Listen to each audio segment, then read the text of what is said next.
Hey everyone, welcome to episode 31 of Double Feature Horror Show. I hope you're all well and enjoying Halloween Eve, aka the whole of October, up until that magical day that is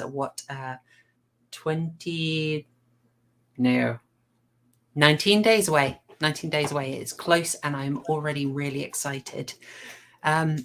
We have got a really packed episode this week. It is going to be very tough to fit within our mandated 2.5 hour stream length, but we'll be good. We are not going to break it. We're going to be super, super timely because there is so much to cover. We have something I have to fulfill quickly. I did promise you that we would start with chickens, and so I'll get some of those chickens up on screen. Some people are very keen. Harry, and I think you're mandated on some level, aren't you? Go on, say it. I was gonna say you've already got one on stream. I'm here, way. Oh, smooth. But yes, I'm sure that will turn into a delicious 3-piece Colonel's meal at KFC. How dare you, sir? How dare you? That is Blair. For people who are interested, she's currently broody. She is currently working on hatching some pecans, which is going to be super interesting. Oh. Yeah. Hey guys, can you hear that? Can you hear that? That's Hassan Nuggy posting. Oh, he's off. Dear. He's off. There's Jujubee looking wonderful. Excuse me. Jujubee. Oh my god. Yes, Jujubee. Yeah. Love that. Tash knows exactly where that's from. I do. Shalom. Hang on. I'll get you some more in our wonderful flock that we're very blessed with. Bloody so winner. that is Evie. I think that's Shangela. And oh sorry, you can't see my mouse. On the left is Evie, then there's Shangela, and then to the right is Vanjie. And Oh wow. Okay. How many do you have? To dress them up. It's only fair. Oh, one Need of some them drag is actually chickens. one of them is actually dressed up at the moment. I feel very bad about it though. I can't. Oh, I think that's my extra one. There we go. There's a nice close up of Latrice. I'm starting to understand why KFC was short on chickens earlier in the year. I've got them all. I've got She's them all. nicking them. He's hoarding them. Hey chat, nice to see you there. I know there are some chicken fans in here. I know people have been asking. James, if you're in the chat, that is for you. I hope you enjoy that. But I'm not going to distract us any longer because I know we are already always at risk of upsetting our overlord, of course, Super Nanny. We will obey her edict. We will be done at 2 hours 30. We should call her Susan Nanny. I'm thinking We should. We absolutely should. we need to get some sort of like mashup of Super Nanny and Susan Wojcicki. And there you have it, Susan Nanny. I could have put Susan as the other girl, but I couldn't frame it right with the girls nice and clear and also Danny's head in. I've already kind of shooped that. It's already an amalgam, but that's just meme perfectionism on my part, and it's rather irrelevant. Is what we don't want to be talking about that. We've got a brand new guest on the stream that we should be talking to. Hey, Tash. Hiya. What? Oh, Welcome to the stream for the first time. I know I've seen you in the chat a fair bit. Yeah, I don't think we've met Tash. It's what can I say? Stream nepotism is alive and well.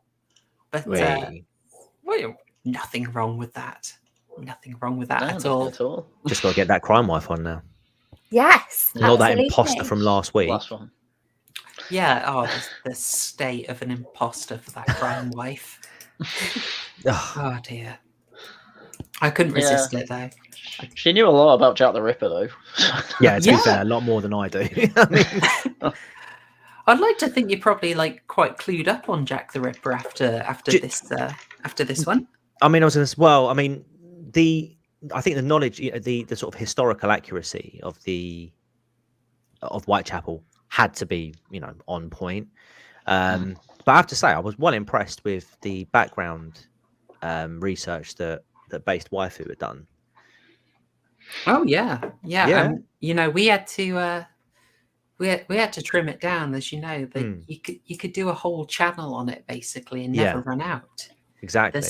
There's so much lore behind it. That's the thing. There's so much lore surrounding that case. Mm. You know, it's just a lot to cover. I mean, naturally, it's one of those cases that's been covered to death on places like YouTube and out in the media anyway. So personally, I wouldn't go anywhere near it. But I have to say, like, I was when I caught the stream afterwards. Yeah, I was well impressed. She started her own channel. I'm prompting her to. She is thinking about it. She is thinking about doing a podcast based on Agatha Christie. Okay. Oh wow, that'd be interesting. Yeah. She is very smart and very talented. I also should say hi to Haryan officially. Hello, sir. Yes, hello, what up, my drillers, etc. Nice. Yeah. You're going to be relaxed. You're not going to be bullied this stream. Hopefully. No, I'm not going to, even though Faz keeps telling me to. And that crime guy, how are you doing? What up, my shillers? Yeah, I'm good. Oh. I'm good. Yourself?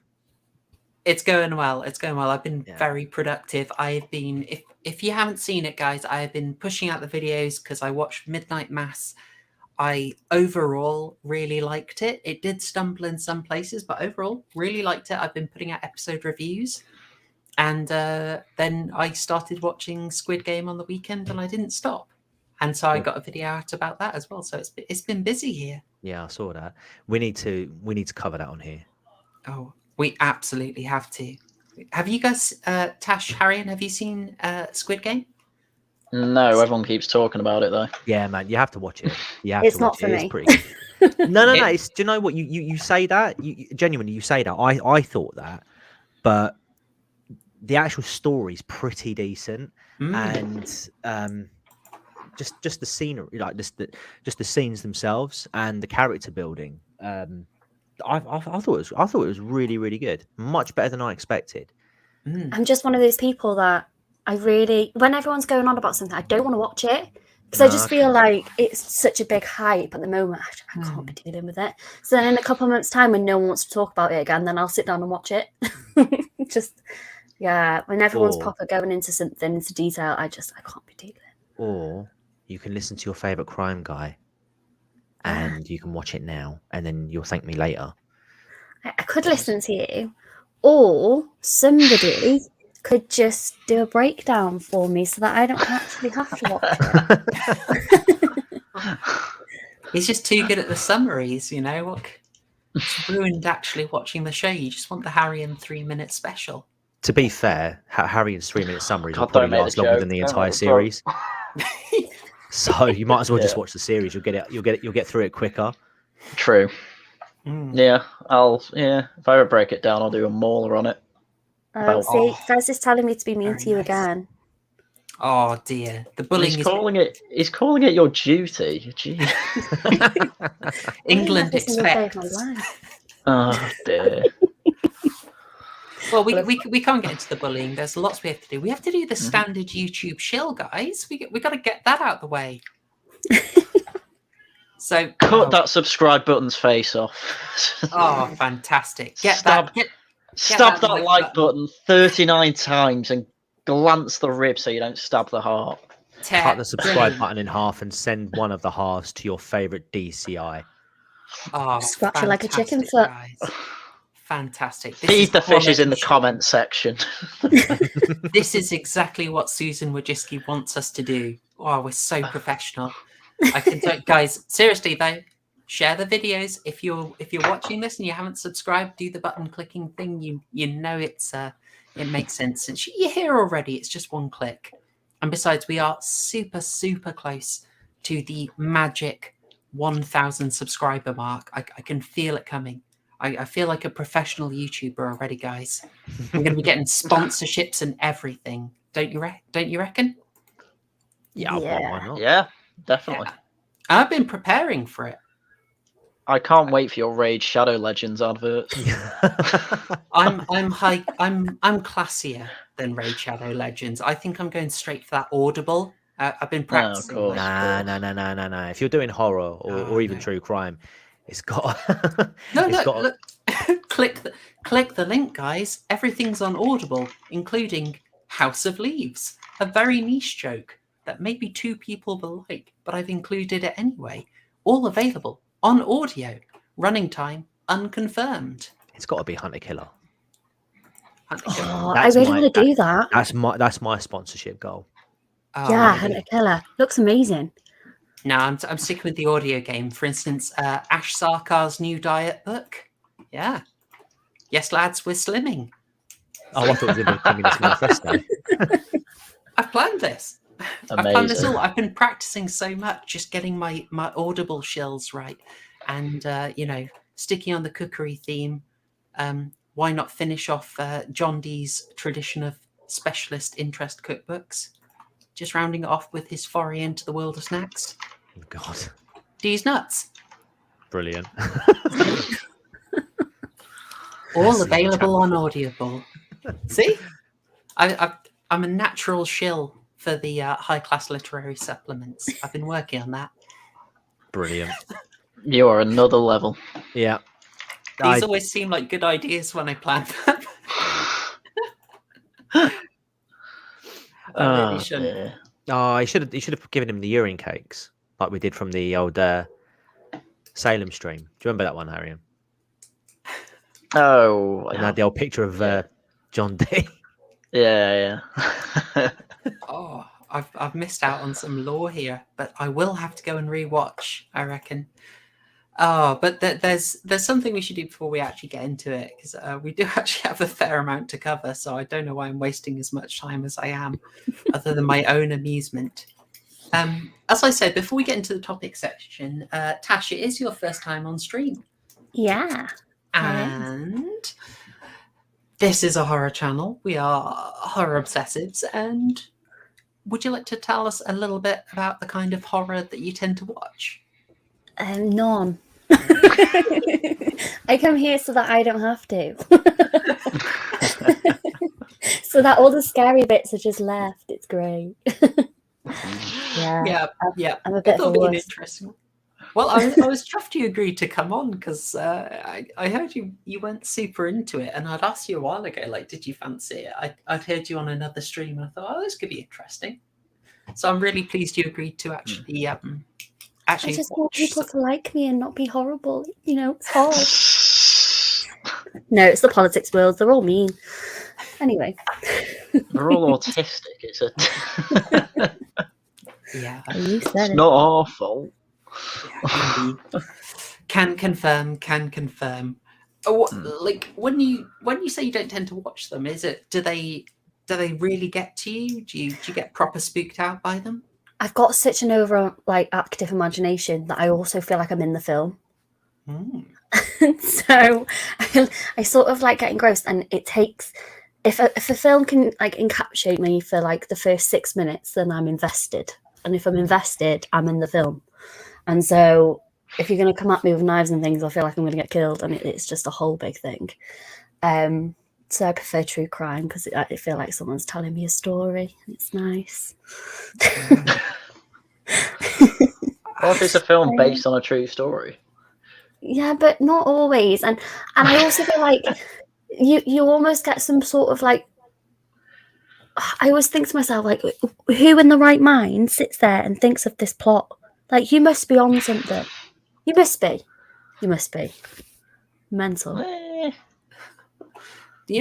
lot of horror fans sort of chase that reaction that you have. I think a lot of us are maybe a little worn down. Maybe we're a little bit jaded, and we're almost chasing that reaction. We want to be freaked out, and it's fantastic when.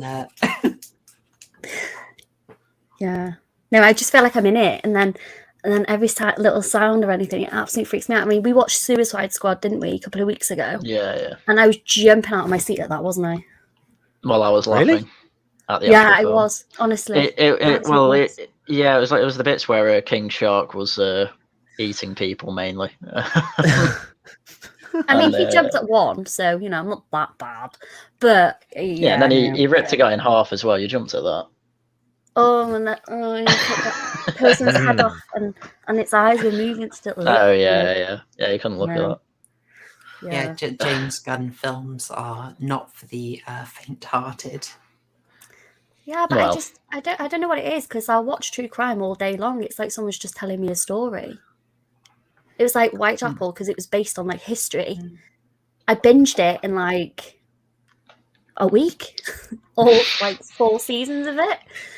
I couldn't stop, but it just I don't know. They're crazy, aren't they?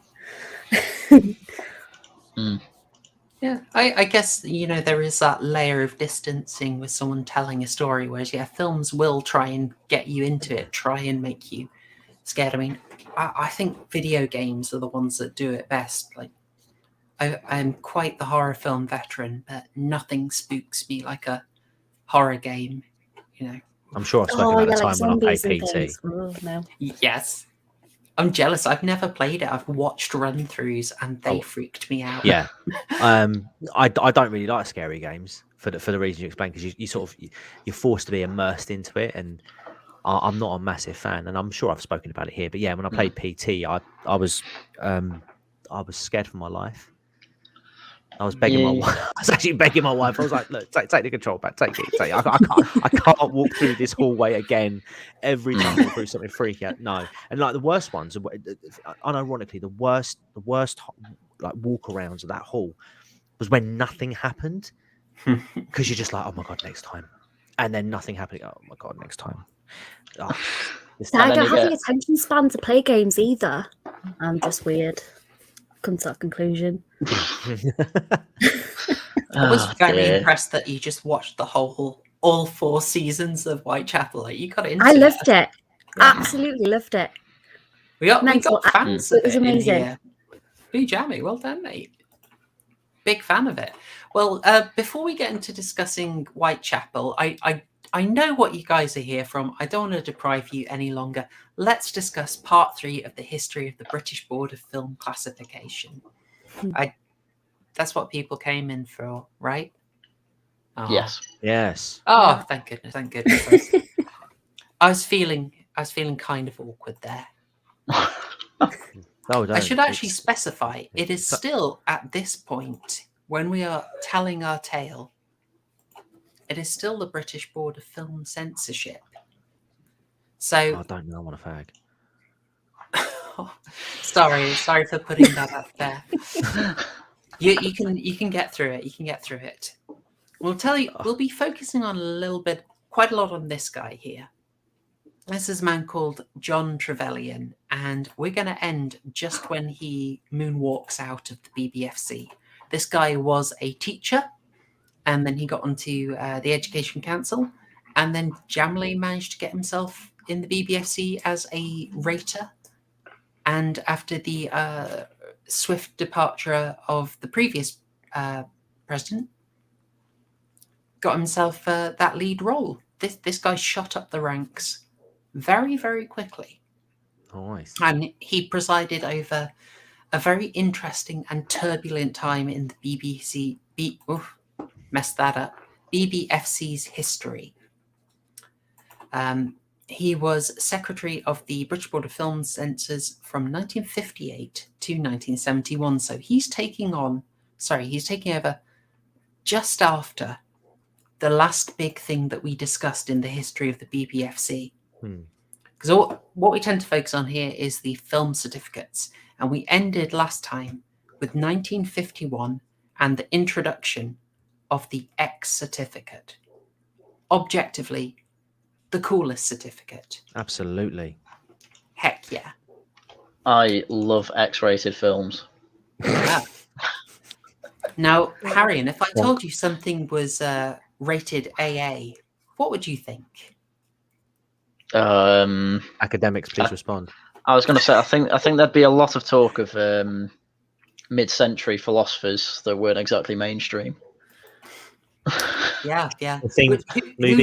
Who would you say AA media is suitable for?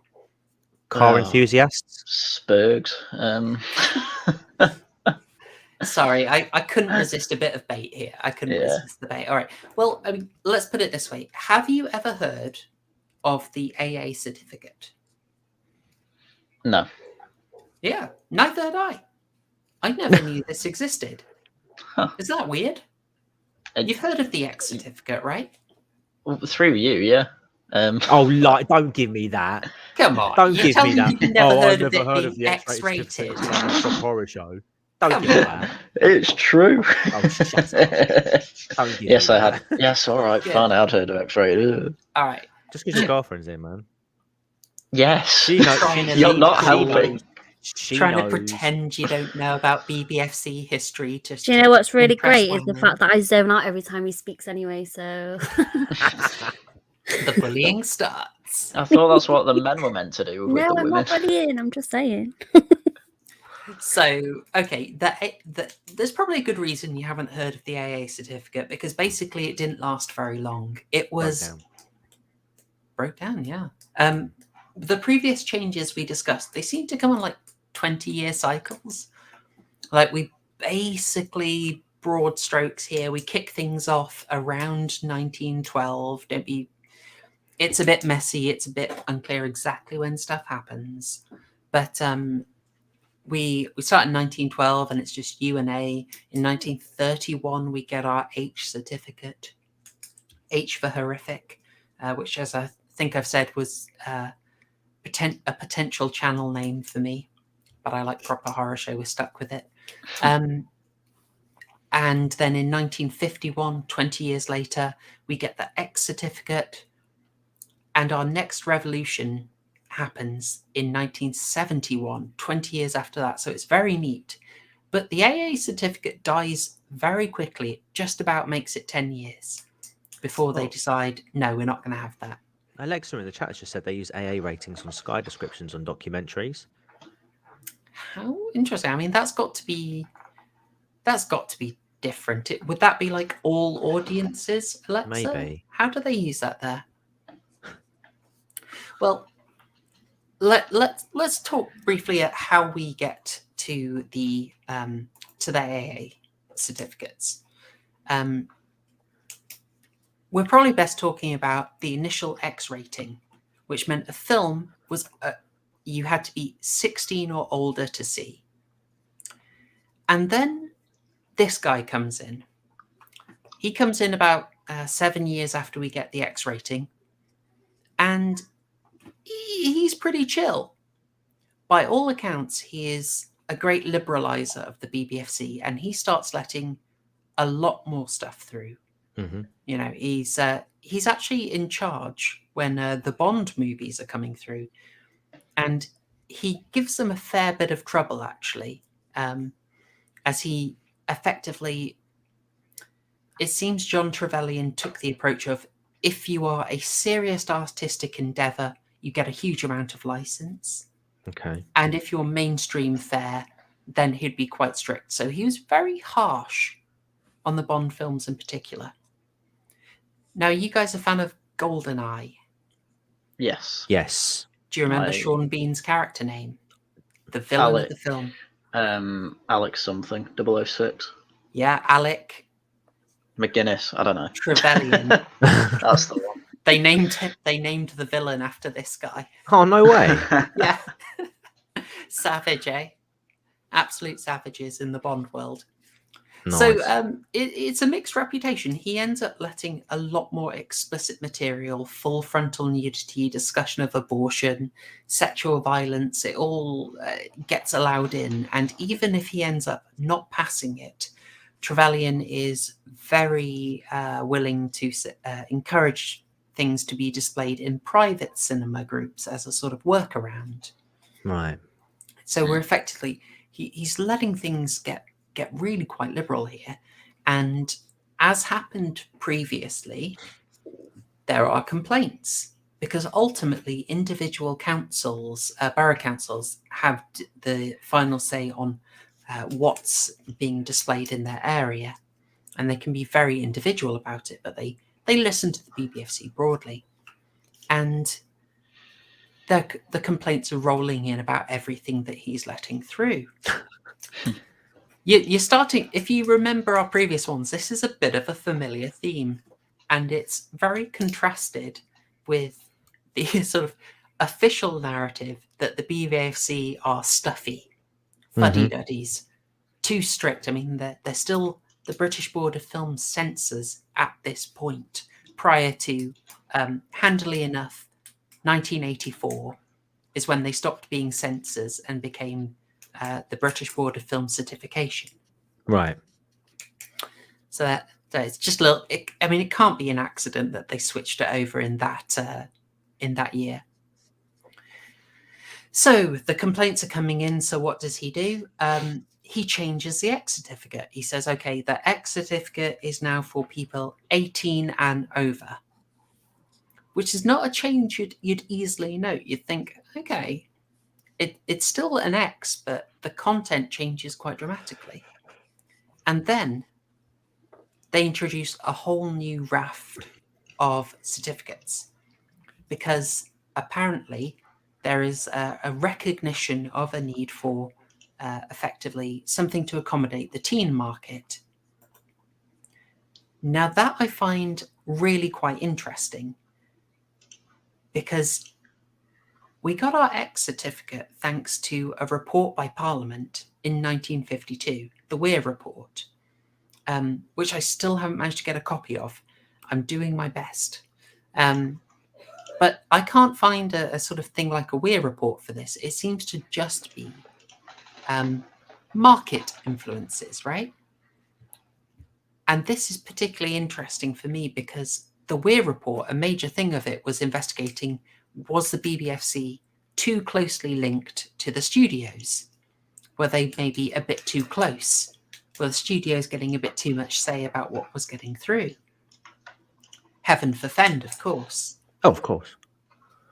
But in this case, there's no parliamentary force advising them to do it.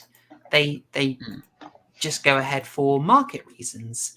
And that is when we get these. This is our new regime from 1971, which is the year that Clockwork Orange comes out. Oh yeah. My. Very that had to be an X, didn't it? It was an X. It was Yeah, an X. of course it was. Of course it was. It and Straw Dogs as well. Right. Saucy, very saucy. And it's both of those with their very interesting history with the censors. And he moonwalks out after introducing this new regime of film certification. Imagine he actually moonwalks out. That'd be quite cool. I bet he did. I bet he mic dropped and said, "See you later." Anyway, so he's absolutely opened the floodgates to a whole new range of material. He's got so many complaints, and then he said, "Don't worry about it. It'll be fine. Have some new certificates, right?"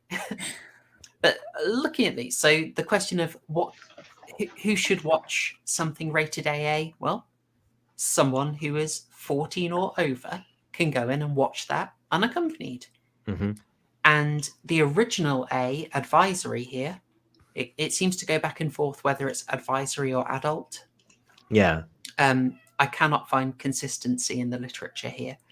That becomes more if you're over 8 but under 14, you can go and see something rated A if your parents take you. So that's that middle ground, and then we still got our X, extremely graphic. Now, does this look a bit familiar to you in terms of the breakdown? Yeah, it's pretty similar to PG-12, and I guess you added a 15, and then 18. Yeah, exactly. That's it. This is sort of our first step. This AA rating is really important because it's the first time we sort of break that middle ground between an adult film and a general film. Okay. That sort of, it can be a bit saucy, but not too much.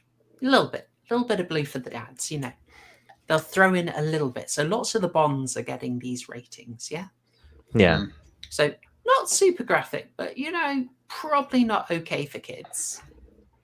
And yeah, it's that start of that recognition that we can do films that don't have to go all the way out there, but can include a bit more adult material. That's very much sort of influenced the way things are nowadays, really. Although interesting that they're sort of drawing it at 14, and we got the PG. We don't really have the 12 yet. That is going to fracture soon.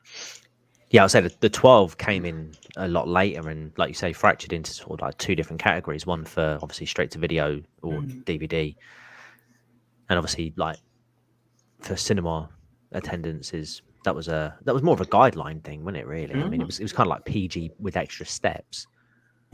Yes, yeah, pretty much. I mean, we're not really in the era where the ability to get something on a VHS adds very large practical complications to saying who can watch what. You know, that complicates things a heck of a lot.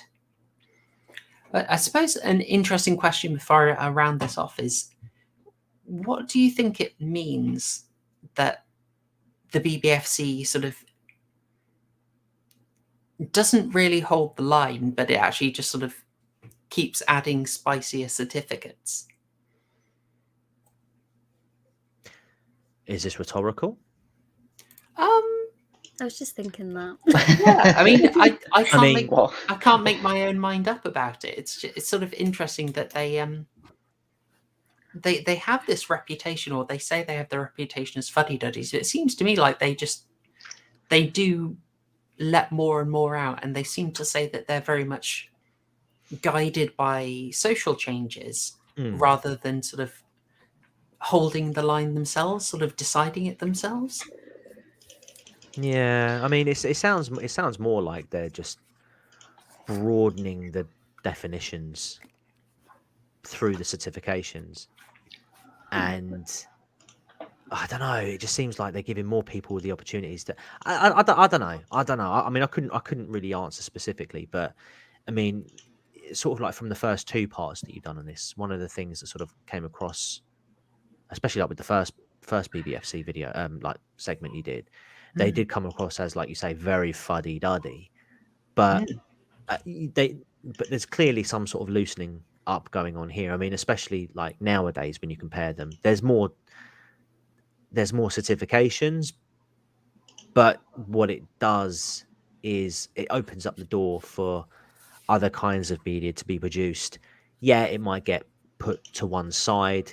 So, like, for example, if something is age-restricted content, for example, but at least it's out there and you get that warning in advance.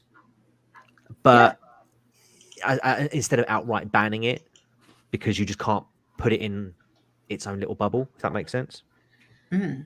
I also feel like with woke culture now as well, there's going to be more and more added because people are more and more sensitive to everything. Oh, you're not wrong. I mean, I think we are generally going to start seeing similar to how we got the warnings of.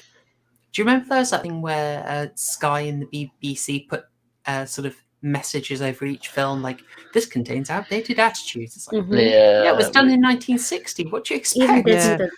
But at the same time, you know, films that had like quite high certification at the time of release, they equally that they have had lower certifications in the years since. I mean, I'm pretty sure when Terminator 2 came out, that was like a 18 or something along those lines, because of but obviously nowadays I think it's like a 15, might be a 12, because people are just desensitized to that kind of franchise. I know certainly the latter series, they sort of toned it down a bit and made it sort of 12s, but there is media out there that I think at the time would have been like, oh no, you can't show that. I mean, it was what you said, Horrorshow, when they first released films like Frankenstein, you know, and the original sort of like Dracula films, you know, those and films Snow were White, Snow White, of course, yeah. You know, they had quite, you know, strict certifications against them. Nowadays, you know, it's, you know, you could arguably say those films probably have like outdated opinions compared to the sort of society we live in today. But yeah, we're not holding those films to the same standards that they were. From a certification point of view, we're not holding those films to the same standards as when they were first released. We're like, yeah, okay, come on, you overreacted a little bit. It's not that bad, and then sort of lowered it down. Yeah, well, there's a very interesting example that can probably that makes your case absolutely clear here. The film Victim, which is one of the first films to discuss the issue of homosexuality openly. Right. That was given an X initially in 1952. Right. And they really it had to be a bit toned down and cut to get released. I was going to say, hold on. It's not that one.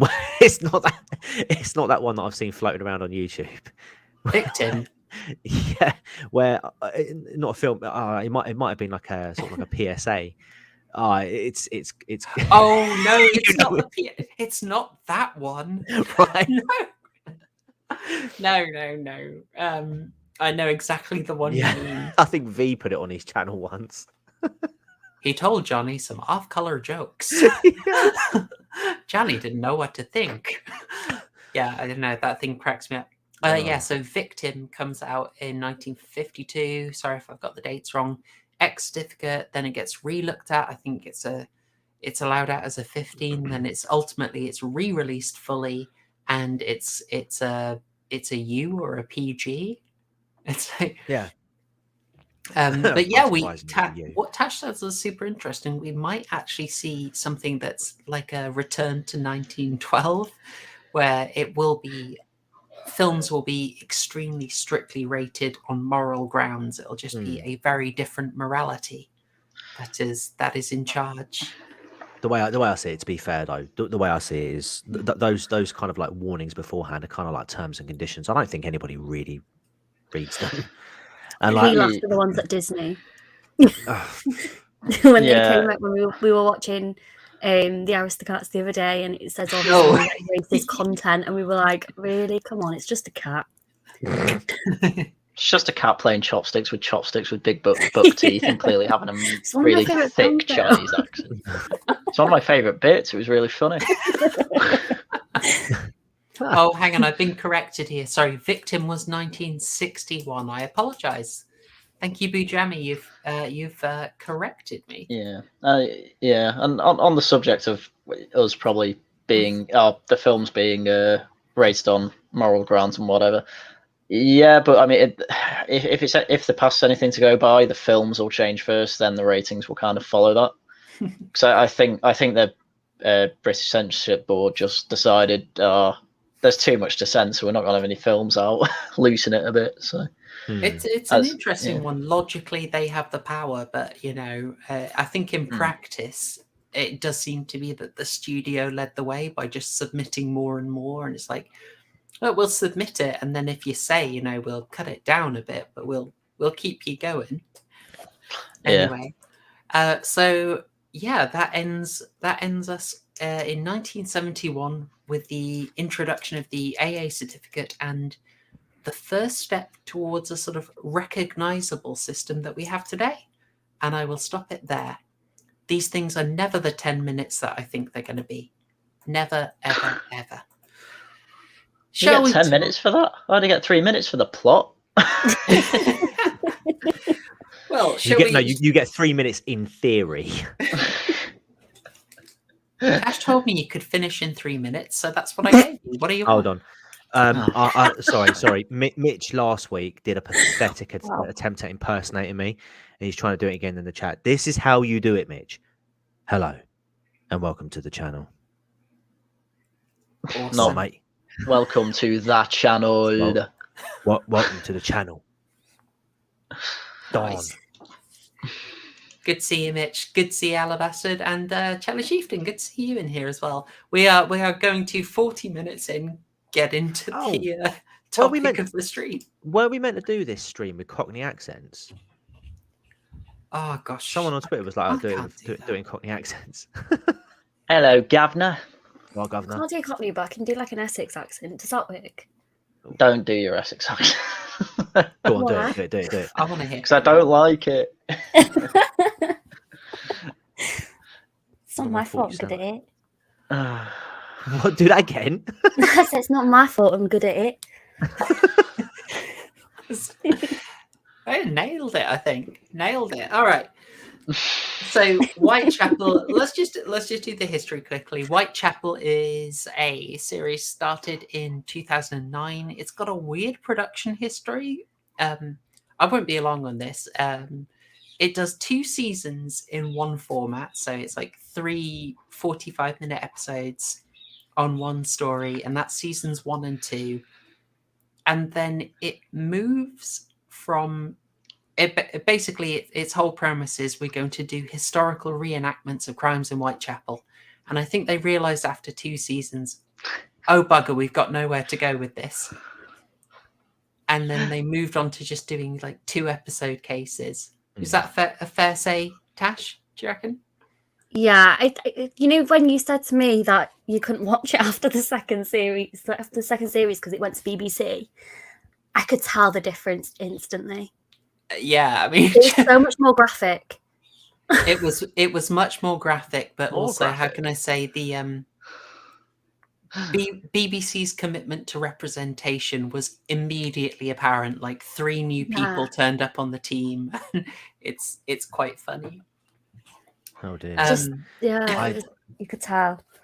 Yeah, I didn't actually. I don't think I watched it beyond the second season. I got quite after the whole Ripper sort of storyline ended. I was a bit like, oh, okay, because I think they followed it up with the Craze after that, didn't they? They did. Like, I mean, something it's like Copycat and the sensible. Craze. What else are they going to do? Yeah, I get it. I mean, obviously, there's only so much. But when your show is named, when the show's name is based on, you know, a town where like the most infamous serial killer, perhaps one of the first, and then you follow up with the Cray twins, who, don't get me wrong, I ain't gonna want to mess with them. I just, yeah.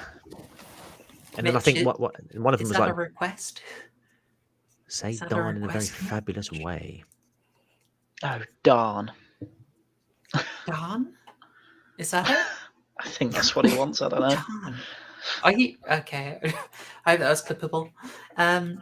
Yeah, they get. I mean, I did enjoy the Cray thing because I think the series just went kind of.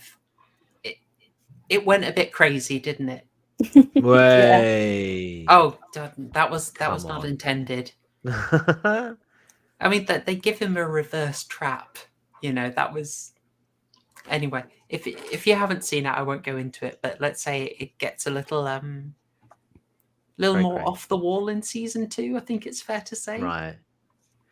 To be fair, I don't really remember much of the second season. I didn't even really remember much of the first one because obviously I'd seen this before, but it was years ago. I think it was while it was like actually being aired at the time.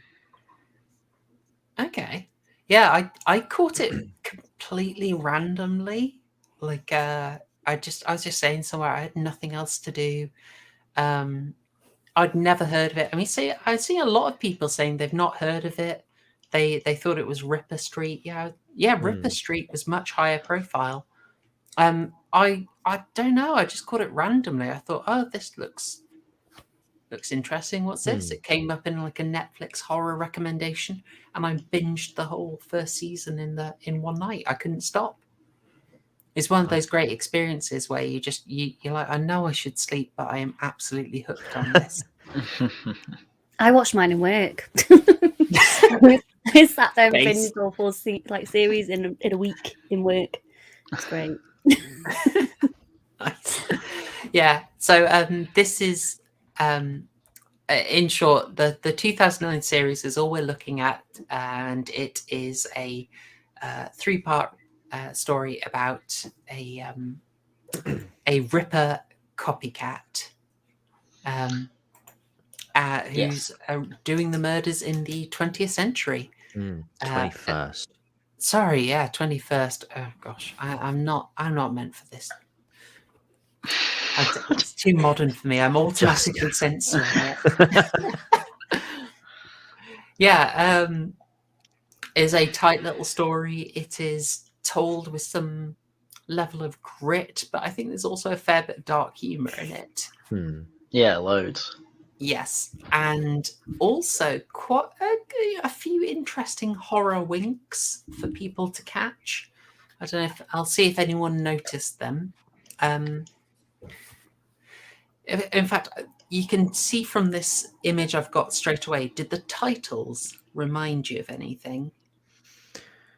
Don't worry if it didn't. Not me. The From Hell. No. No. I would have gone. Do you remember the film Seven? And the Oh, opening yeah. titles of that.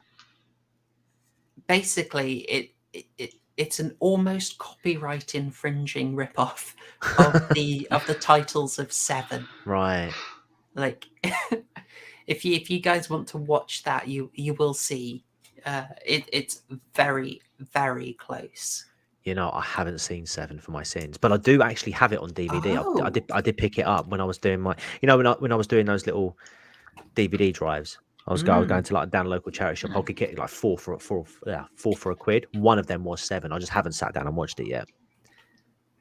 Oh, nice. Oh, it's a winner. I mean, you know, it's from the director of Fight Club, and one of his early ones. It might even be his first one.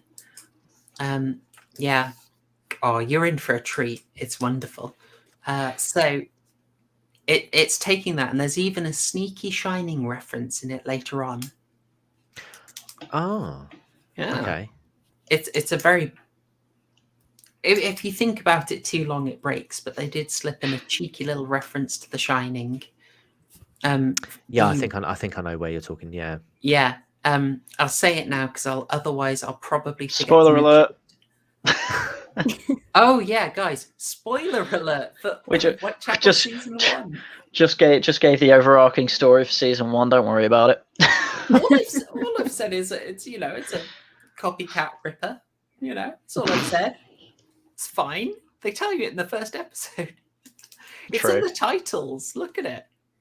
You might even recognize some of the pictures of the victims in there. It's got a location as well. Bottom right, Mitre Square. Heck yeah. Oh, They yeah. absolutely do. Oh, I've been corrected. Thank you, Mitch.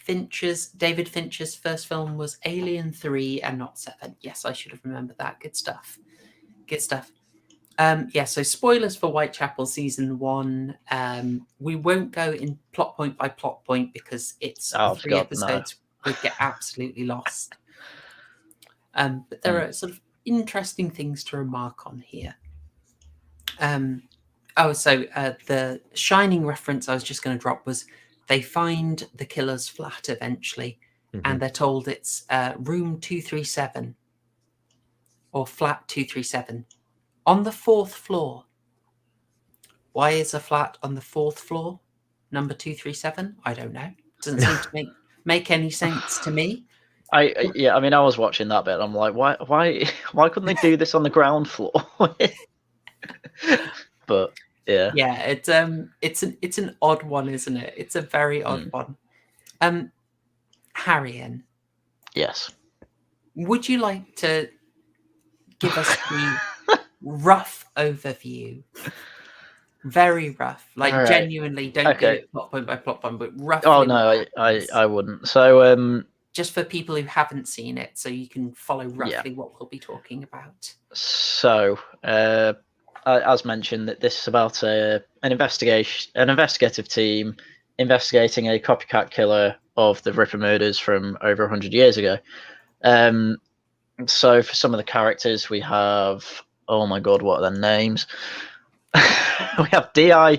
Joseph Chandler, who's the main character. He's been put on this Whitechapel murder detective force, basically in hopes of moving up the ranks and higher up in the bureaucracy of the Met Police. And their current leader is a guy called D.S. Ray Miles, who they just keep calling Skip because he's in charge. And he's wonderfully ratty Phil Davis. Yeah. Oh, so good. Yeah, and if I had to ever get a stereotype of kind of a policeman in the thick of it with murder investigations, this would be the example of that stereotype. I mean, we'll get into how the police dynamics work. So yeah. I mean, I don't. You kind of have to. We don't have to go over every murder, but basically, there are 4 murders that happen with the canonical Ripper murders. So the scene we have here is the first one where I mean, I can't remember the Jack the Ripper's victims' names. Basically, the first murder, she's died in the same way as Jack the Ripper's first murdered victim. Like all the details are right. Like her palms by her side, her legs are slightly spread apart. Basically, all her lower abdomen has been ripped out. It's pretty grim. Yeah, throat slit as well. And so that when a member of the public finds out, turns out this guy is a ripperologist, as they call it, and he tries to help them with the investigation, saying, "Oh, I've just described to you how this woman died 100 years ago. If this is the same, then it's a copycat." And he's basically told to go away because Ray just keeps hearing about rippers whenever there's a murder. I can't believe that ripperologist was like a part of that. I remember messaging you and saying, "Oh my gosh, it's so bizarre," but it just keeps making me giggle. So bad. Steve Pemberton. Yes, yeah. Well, yeah, I just know him from League of Gentlemen, so, and Inside Number 9. So it was hard to kind of differentiate that. But he plays a lonely nerd quite well, I think. I'll get him up here. As well. Did you find him relatable, Haryan? I found him very relatable. I imagine I'd have that type of study when I own a house in the basement. So yeah, he comes in every now and then. He's suspected of accompanying the murder because he runs a forum for Jack the Ripper enthusiasts, which I can believe exist because we've got about 4 in this panel. And they find out that someone's there was a user who was messaging constantly, and he's giving kind of his thoughts on what happened with the canonical murders, and they kind of make links there. So he's thought that he's accompanying him because on the night of one of the murders, he's talking about trying to catch him because it's like he's gone to murder in the square or wherever it was, but he gets caught by the police making a diversion, and then the victim's corpse is put where it was found in was it 1888?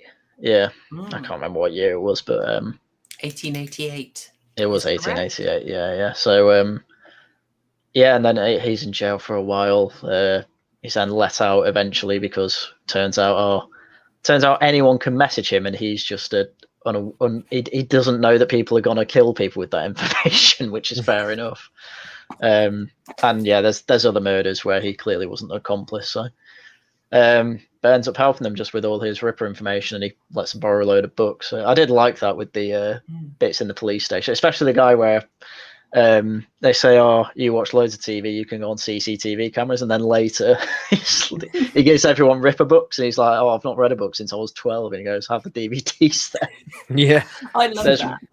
Yeah, there's like all the police, like the whole dynamic with the police is really good because obviously at the start, as I said, they I mean, Ray's just rough and ready with them. He doesn't really care what they look like, what they smell like. That's brought up. But you bring in this guy who was probably privately educated. Yeah, there's definitely a class thing there. Rupert Penry Jones. He's wasn't he? Yeah, but he was always really smart, had a bit of OCD, and he's just telling them all like smarten up. So and get ties and stuff, yeah. And then the next day they come in with like joke ties, and they haven't really taken it seriously. But as the series goes on, they come to respect him a bit more. They do dress themselves up better. Can I just be weird and say I absolutely love that he comes in and gives them the old Jordan B. Peterson treatment. Yeah. He gets them all smartened up, eating right. The young lad starts dressing all dapper. He wears a waistcoat. I love that. I thought that was excellent. Yeah, it was really good. Yeah, and then what's he called? Which guy, yeah, the definitely. Ripperologist? No. I was going to say as well, Ray does it as well because he's actually the last person there who wears a tie. And then even when they're wearing ties, they all undo the top buttons, and then they eventually do that. But Ray's always the last one to do it. I thought that was a really nice little neat thing that they did. I really hated him in this first series. Did what, you? Ray? I really liked him. Really hated him. I want to hear this. Go on, Tash. But I just thought his attitude and everything, I just thought he was an absolute bleep. He is really brilliant. You've already got the family stream vibes. Good on I. But no, as the series went on, I absolutely adored him by the end of it. But to begin with, I just thought he was hard-faced and just annoying. They are. I do find it difficult to believe at the start just how openly scruffy and disrespectful they are, and how much they snub the boss. You know, I did find that. You know what it reminded me of? Go on. Dangerous Minds. From 1997 or 1990? Okay, Michelle Pfeiffer, yeah. Coolio soundtrack. Yes. Yeah. It almost felt like a teacher coming into that sort of that rundown urban classroom, and obviously there was no level of respect for the new guy, and it felt very much like that you had two conflicting sort of classes clashing. I thought it was hard to believe it was 2010, when they put this together, because it was so oldie worldy type police, because it was so scruffy. And then even the room, it was really dark and dingy, and it kind of gave me I was thinking of Endeavour when I was watching it, because that was set way back. And then when they started to smarten it was actually they're coming into the present. You just get everything neatened up. I mean, it reminded me a little bit of The Wire and The Shield, for the way the professionals, the murder police, seem to, how can I say, get away with murder. They could just be totally scruffy and do their own thing, and that seemed to be happening here. But I did struggle to connect that to British police. Yeah, I mean, it's the same with The Office as well, because when he goes in, there's just paper everywhere. They're not really organised, and then by the end, it's clean desks everywhere. Everything was. It was everything in that office. Don't forget, even their diet changed. Remember right at the very end when it was dishing out the cups of tea, and he gives Chandler the green tea. He's like, George, you want a biscuit? He's like, oh, it's a wholemeal one. It's all good stuff. It's good for the brain. Helps you concentrate. Like a callback to what he'd said to him when he was dishing out rice and salads and stuff, and get that burger. Yes. Oh, was it salmon and cream cheese, apples, juice, yeah, brain food? Yeah, I know it's an obvious one, but the clash of egos between the sort of private school, silver-spooned DCI, and his sort of gruff, from the streets, working class, rat-faced Ray Miles, and slowly learning to respect each other. I know it's a cliche. I loved it. I thought it was really pure cliche, but it's and little touches like Ray Miles. He may be scruffy, he may eat crap, but he held the line on liquor. He was like, "Give me a single malt, don't give me crap." None of that blended crap. After he was accused of giving the leak out.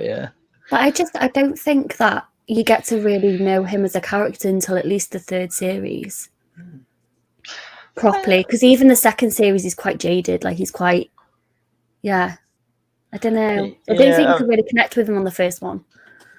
I could when he started talking about his fish, and he's like, I know my boys, I know what they do to kind of get over it. It's like, as long as you come back in on the next day at 9 a.m. That's all that matters. It's very stiff upper lip, wasn't it? I just want to interrupt something here, because we got an interesting one. Alexa, that is so weird. I watched The Hole a week ago, and that crime guy tipped me off that The Hole was on Netflix. And it's it's the same writers. Ben Court wrote The Hole. That is weird. That's a weird film to watch as well now.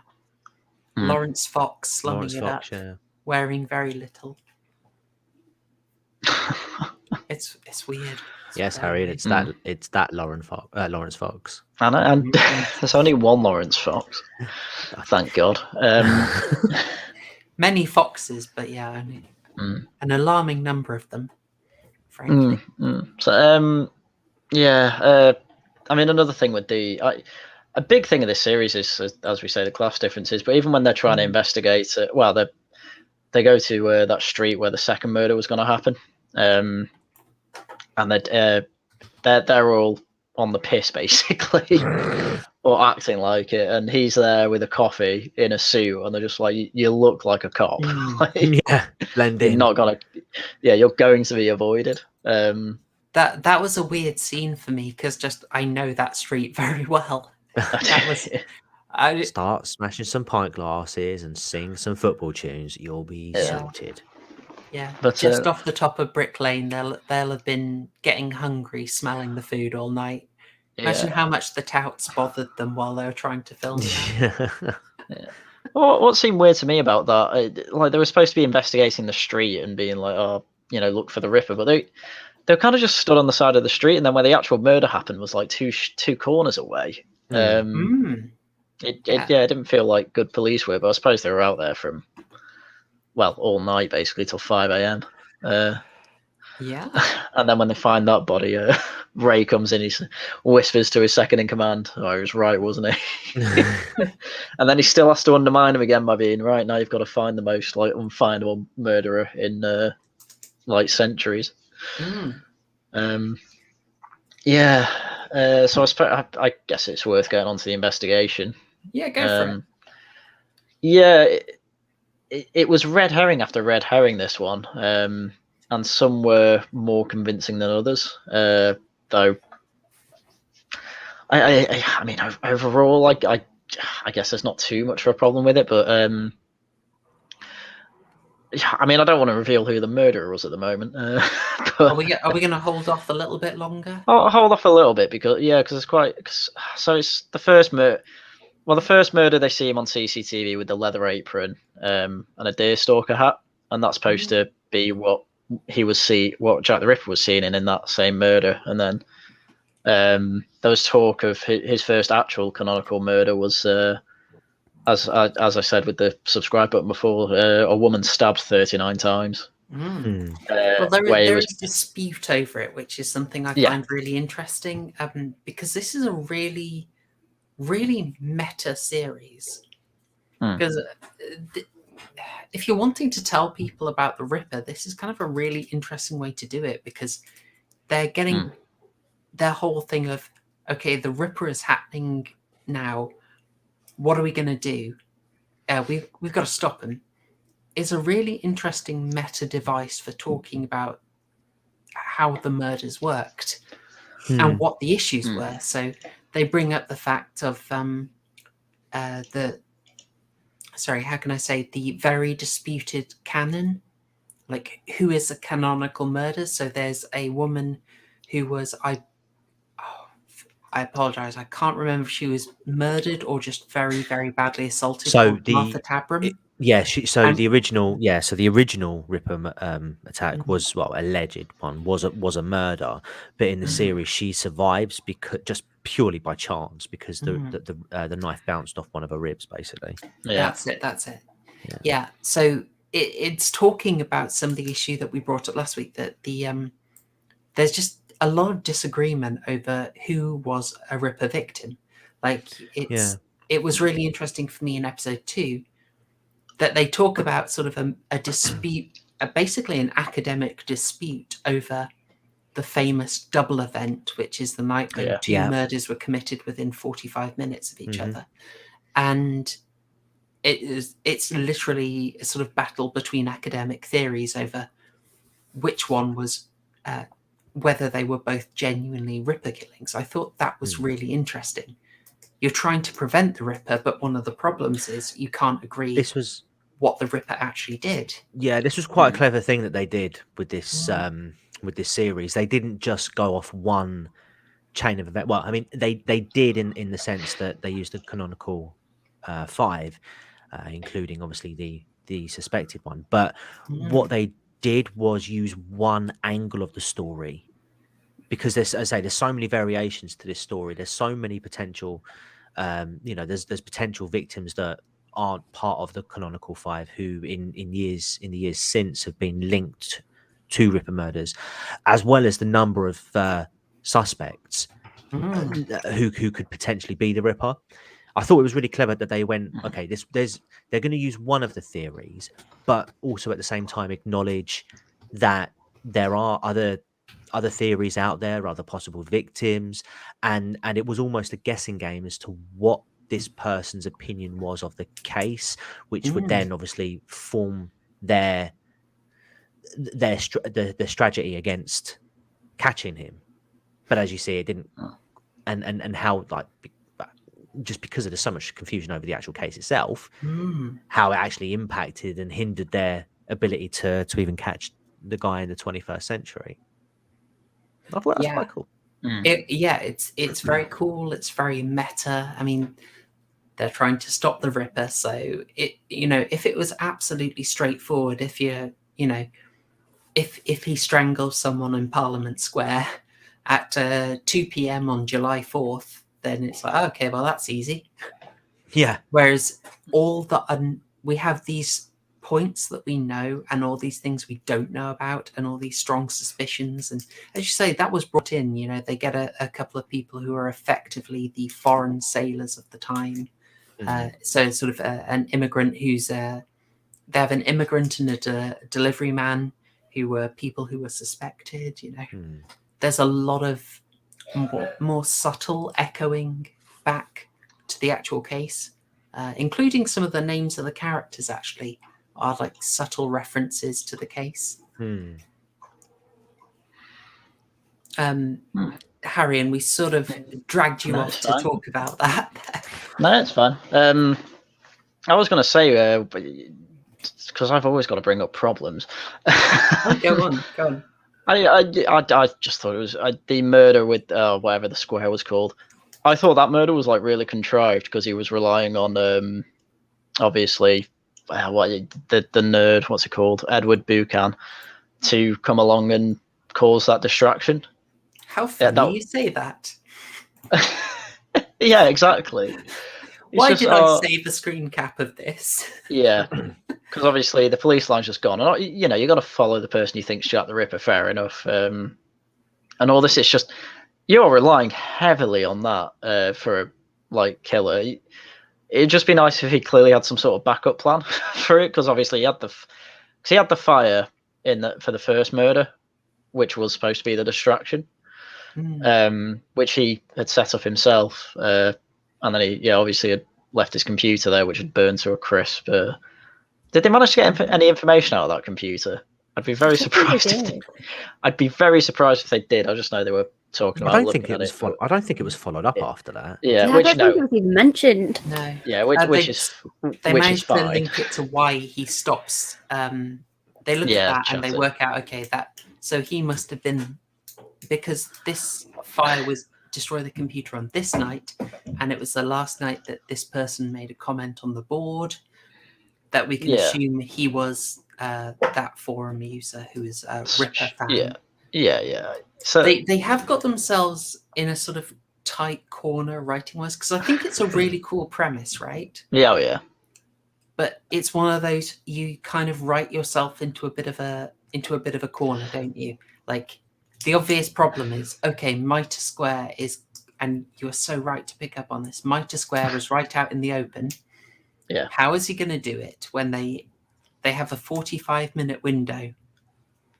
You're going to have to find a very good reason that the police don't immediately nab him then and there. Yeah, and his reason was, he got lucky because the nerd was an idiot. Which I wouldn't have expected Buchan to have done that if I were the killer, to be honest. Which to be fair, then they're like, you must be an accomplice, and I was like, well, yeah, because there's no other reason for it, and there's no way they'd rely on luck. And then it's like, no, the writers relied on this lucky contrivance. I'm like, okay. It is a bit of a cheat. I mean, the thing with the soldier was a bit interesting, but that I like that. more. So that was one of the main suspects that the prostitutes lead them to is a soldier who is violent and beats them, and that is very much the original case. a very strong reference to that.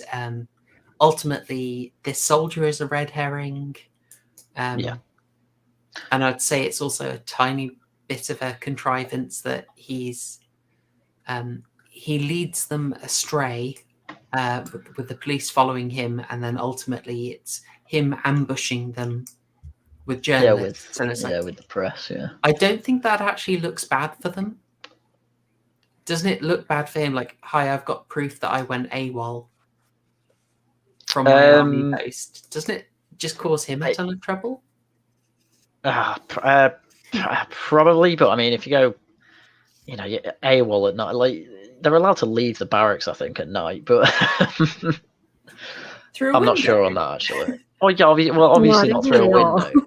I was saying, I don't think they are, man. Oh, I don't know. Well, yeah, maybe you're right then. But catching them with the press was, I mean, that does make the police look bad because they're just they are going after someone who is supposed to be presumably innocent. It Because he made was it look let like out. they didn't have a clue what they were doing. Yeah, I mean, that too. I disagree. I mean, I don't think it made the police look so bad as such, because there are cases, one of the parts of the investigations the police have to do would be to, carry out surveillance work on suspects. I mean, Yeah. I'm going to shield my own video, but they did it to Rocky Rambo for about a month before they eventually, and part of the reason why they did that was to build a profile of him, and also to try and obtain some of his DNA, because there was DNA found at the crime scene. And so they used, so they had to, even though he was innocent till proven guilty, naturally, he was surveillanced by the police for well over a month, I think it was. Now, if he had lured them to the media, I mean, if anything, the media have just hampered their investigation, have blown his cover, and that I'd say that's on the media more than anything, because they've just blown it open. Yeah, but the media get them on wasting police time, probably. Yeah. Yeah. Yeah, and he'll have known that he was still being followed, I imagine, because they didn't have any other suspects at the time. Shall we rewind a bit to the end of the first episode? Because this is one of the bits where Mitre Square is a point where history is very repeatable. The square is still there. It's very open. This is, as we said, you have to write really hard to have the Ripper not arrested here. But that second kill at the end of the first episode is very interesting. The one where they've been staking out Brick Lane. Because in that one, the place basically doesn't exist anymore. It's literally not possible to kill in the same spot. So the killer ends up going for somewhere quite near to it. And I was interested in your take on this scene. Actually, Tash, if I can go to you first. How do you feel about this bit where they're staking it out, hoping to catch the killer, and ultimately, they don't get him because the body's in a flat nearby? I don't know. There was parts of this where I was just a bit like, it's almost as if they wanted to make the DI look incompetent, and that his trust in the nerd was just an absolute waste of time. And it was just one of those things, again, to fuel the doubt with that guy. So when they were obviously staking out and they were at the wrong place and everything, it was like, he's done it again. But I don't know. They did go quite hard on him. Yeah, they were. Did it work for you in terms of tension? Yeah. In terms of delivering the scares, because I mean, I'm not going to show too much in the way of screen caps of gore. It shows a bit, but it doesn't really go over the top, I think. Well, it was like going back to the beginning when the first woman was killed, and all you could hear was this woman just it sounded horrendous. And then her just being on the floor with loads of blood, obviously around her throat and everything, that didn't bother me. But when towards the end, in the last killing, that freaked me out. I was a bit like that's a bit much, but yeah, I don't know. Oh, I think the first killing is worse by far. And weirdly, I think we see more of that one than anything else. As Yeah. you say, you've got the sounds of her are just the awful, choking on and her blood. she's still kind of alive. It's, Yeah. there's a little touch that I like. That again, as you won't be surprised, it's a reference back to the history. The PCSO who discovers her pulls the skirt down, Yeah. and it's like from the case, they'd been stabbing there too. So it's like, oh gosh, it's grim stuff. I kind of like how little you see of that, and it just so much more just is done by the sound. But it's like I think the music plays a really big part in this one as well. Like, because it helps you makes you think. But also, have you noticed throughout scenes where they've got the constant flashing and like the jarring of the images as they're going into different things, they do that throughout the whole of the series.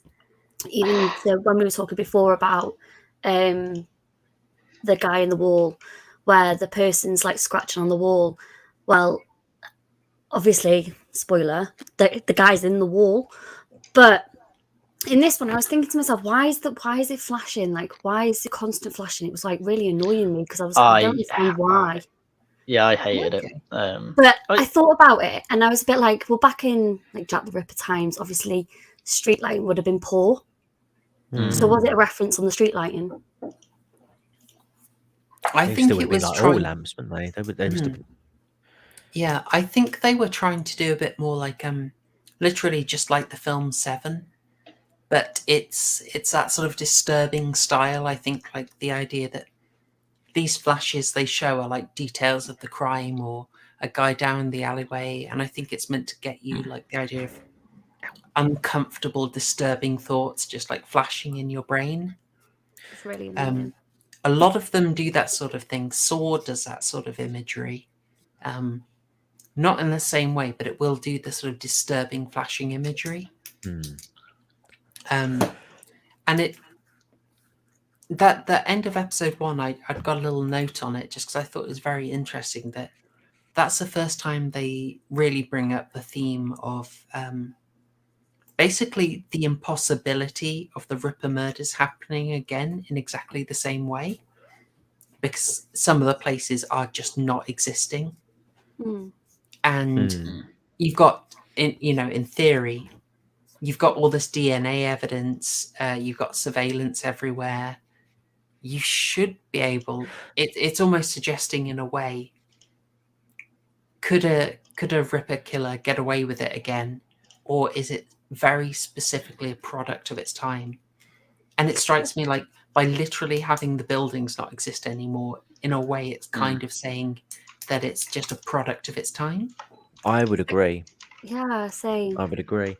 Although I think the show sort of depends upon a couple of factors. One being that the police investigating the case obviously disjointed because of D.I. Chandler coming in and trying to shake things up, and obviously not getting everyone on board initially. So there was obviously the disjointedness there, and it also depends on the Ripper killer essentially almost being like super intelligent. Not just one step ahead of the investigation. Not that he needs to be, but he's about 3 steps ahead at all times. And he has, and this version of the Ripper seems to have some sort of like heightened awareness of things like where CCTV is positioned, where specific officers are going to be at certain particular points in time, like you said, Haryan, with regards to it being a little bit contrived in certain scenes. It was okay to suspend disbelief, I think, with this, but yeah, I think I think reality, you're talking London, which is probably one of the most heavily surveilled, large cities in perhaps the world. Plus, you've got all the technological advances with forensic science. While it's possible to leave very little evidence behind to in this day and age, it's extremely rare to leave no evidence that could potentially tie you back to tie you to a crime scene. Especially in the nature of the kind of crimes he's doing. Like one of the killers, they said that they, in the original law, they tried. What was it they tried doing? They tried doing something like taking pictures of the eyes to see whether there would be whether the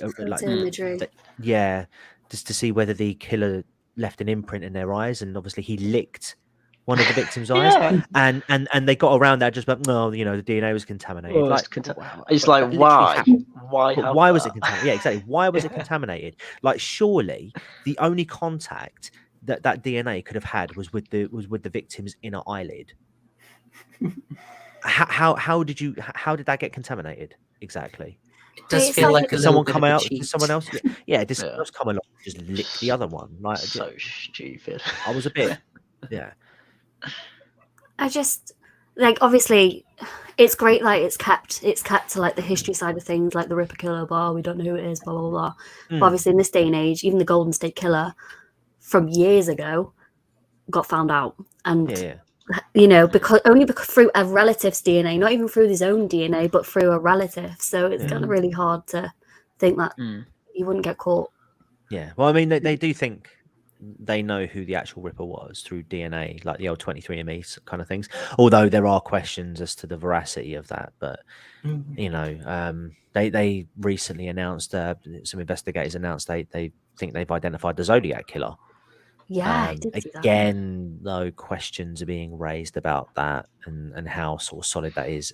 With that, you kind of need a couple of things to not really be there for that to hold weight.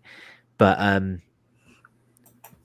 mean, I think what's striking about this particular case is that there's nothing really definitive that says who the Ripper is. After, again, with today's technology, the only thing that sort of holds it back is that obviously time has obviously played its part in concealing the actual Ripper's identity. Whereas with this series and with how fresh the crimes are, time isn't a factor. You've got everything you need, I think, to at least draw a line of inquiry. There's a certain sorry, I've cut you off. No, go for it. I was going to say there's a certain irony in the show essentially trying to say the Ripper is a product of its time. It couldn't happen again. It's like London's still very, very stabby. Yeah, but not in the same sense though. I mean, no, I think it's definitely a lot harder to become a serial killer these days, just purely because of.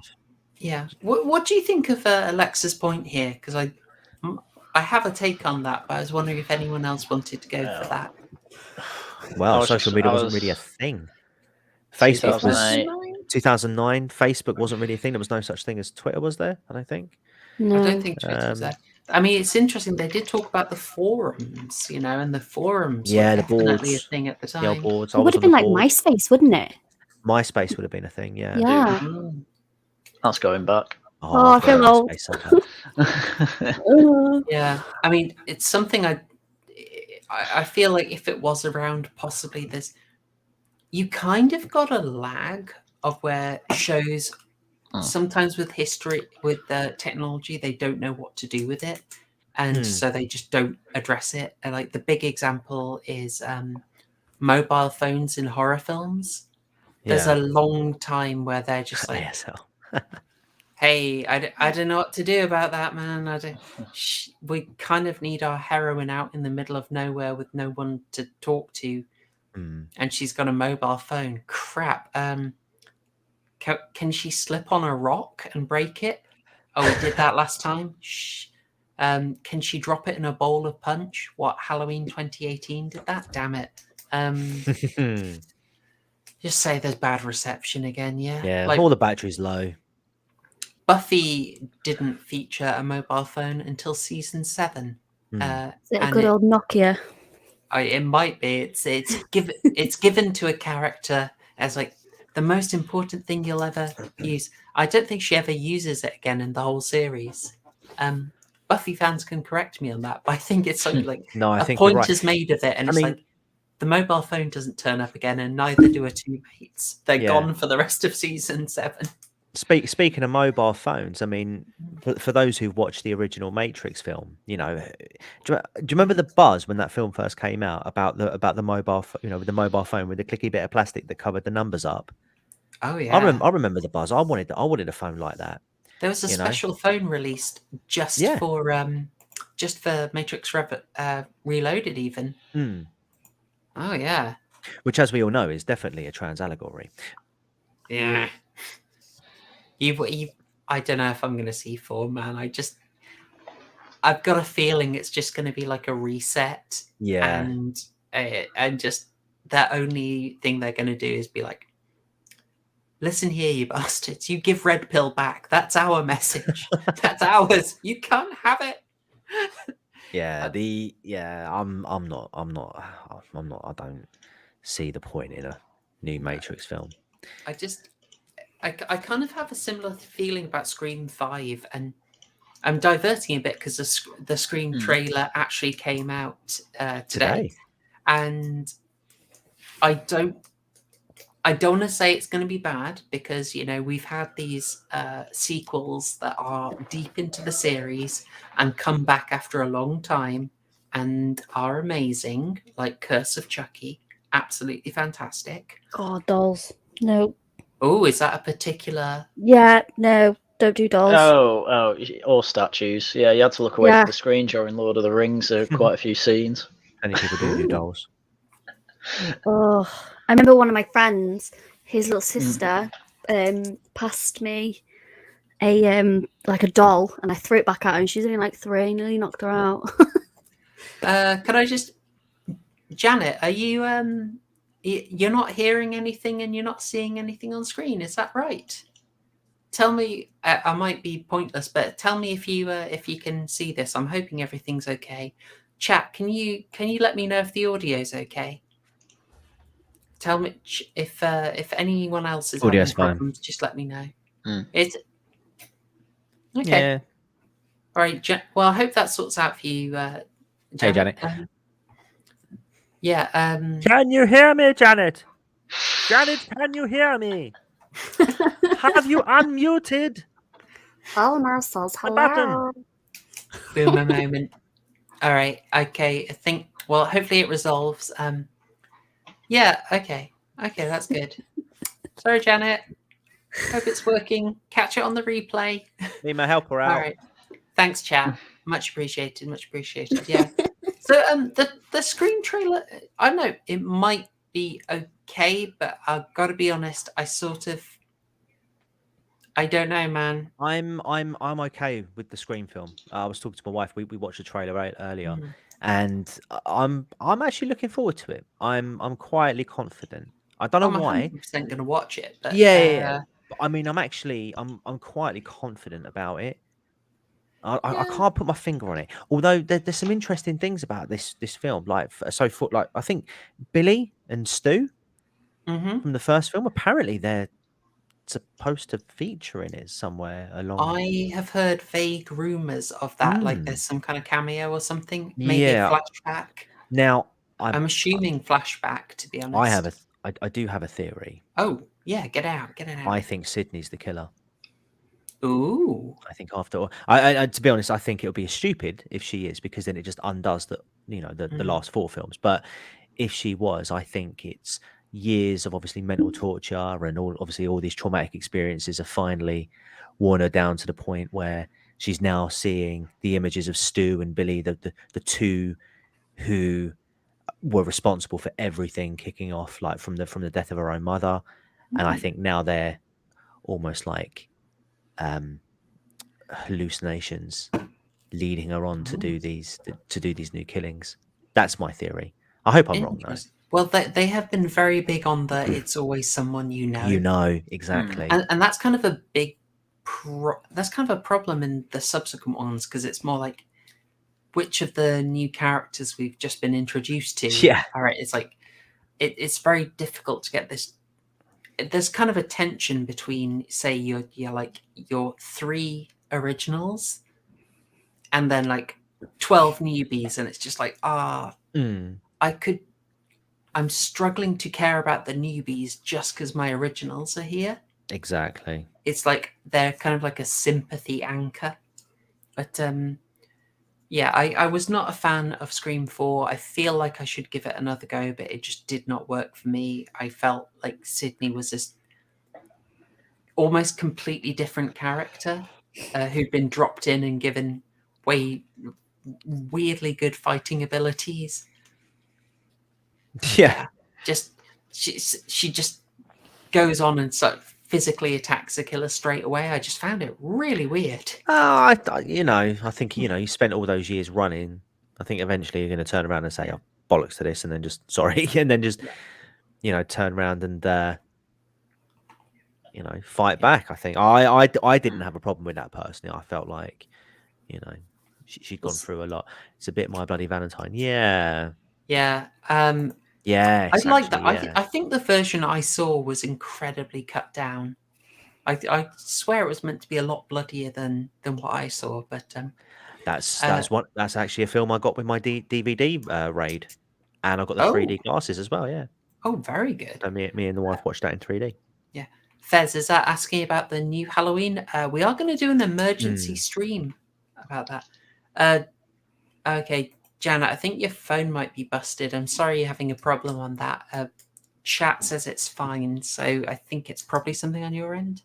Sorry to hear it. Oh, we just didn't even hear that message. Oh gosh, yeah, I'll type it. Someone type that. I will. Thanks, Tash. Appreciate it. We should actually get back to Whitechapel. Sorry, Scream caused a bit of diversion. There's a lot of buzz in the horror world. We need to talk about Scream every yeah, that's our stream, reference, don't we? Exactly. Yeah, there you go. Ah, dear. I can't even remember what we were talking about last. Just Well, how about the sort of how about the problem? Sorry, the potential actually, like something that I think is a kind of a really good point of tension is that the idea that because the person's reenacting the murders, there is a set number, which gives a certain it's like a sword of Damocles. It's that race against time, both to save the lives and also knowing that they only have a certain time in which to solve it. That's a good tension generator, right? Yeah, and it's really well justified. Absolutely, I did like that throughout the series because they're always saying, "Oh, you've got X amount of hours to save a woman's life," and they always do say like, "Oh, we're trying to save a woman's life here," which that'll be good for the feminists, I suppose.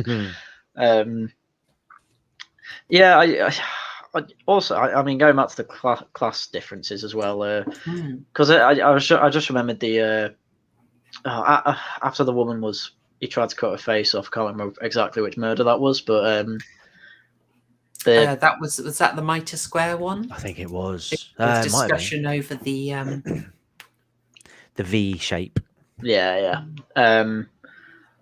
Yeah, like straight after kind of an investigation there, Chandler was going to a dinner with all the higher ups, and his contact there was just like, "Oh, you haven't shaved, and like, you don't look professional," basically. And then he just says, basically, they were talking about the case, and he was just dehumanizing everyone in the case, involved in the case, basically, and just said a woman's had her face sliced off, and everyone in the restaurant just stops. Yeah, we're eating.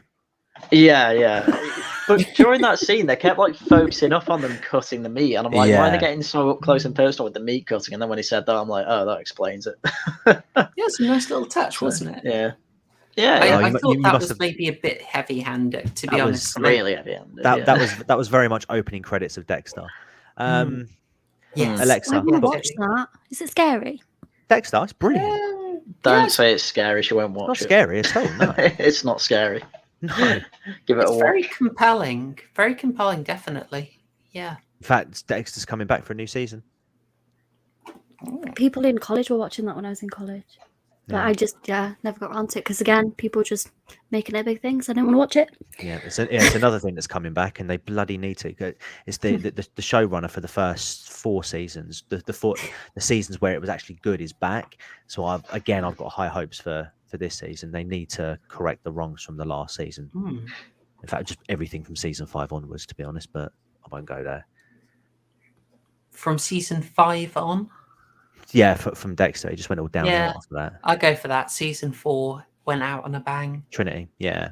Oh yeah. John Lithgow knows how to do a bit of horror. Brilliant, and apparently he's returning in this season as well. Epic. And so you got Jennifer Carpenter's coming back, John Lithgow.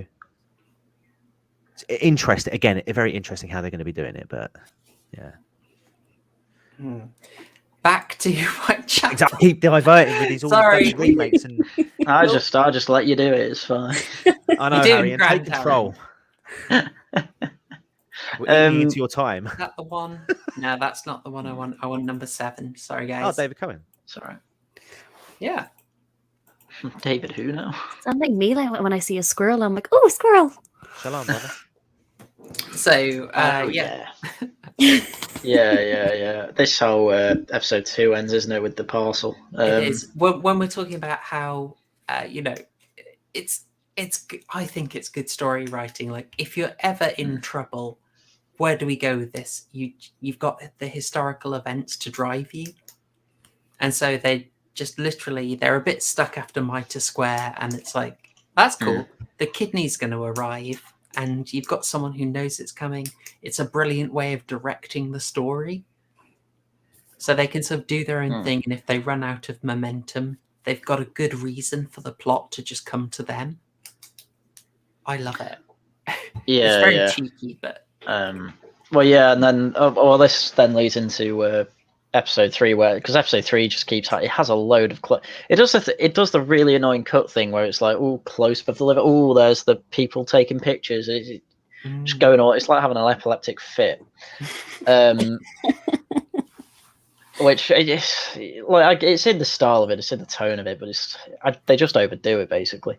Ray's like, my kid held that package. There's something in the investigation. He just shouts them, saying, "Get that off my table." The impressions are strong today. I'm quite proud of your. Thank you. Our impressions are always strong. Yeah. Right. Oh.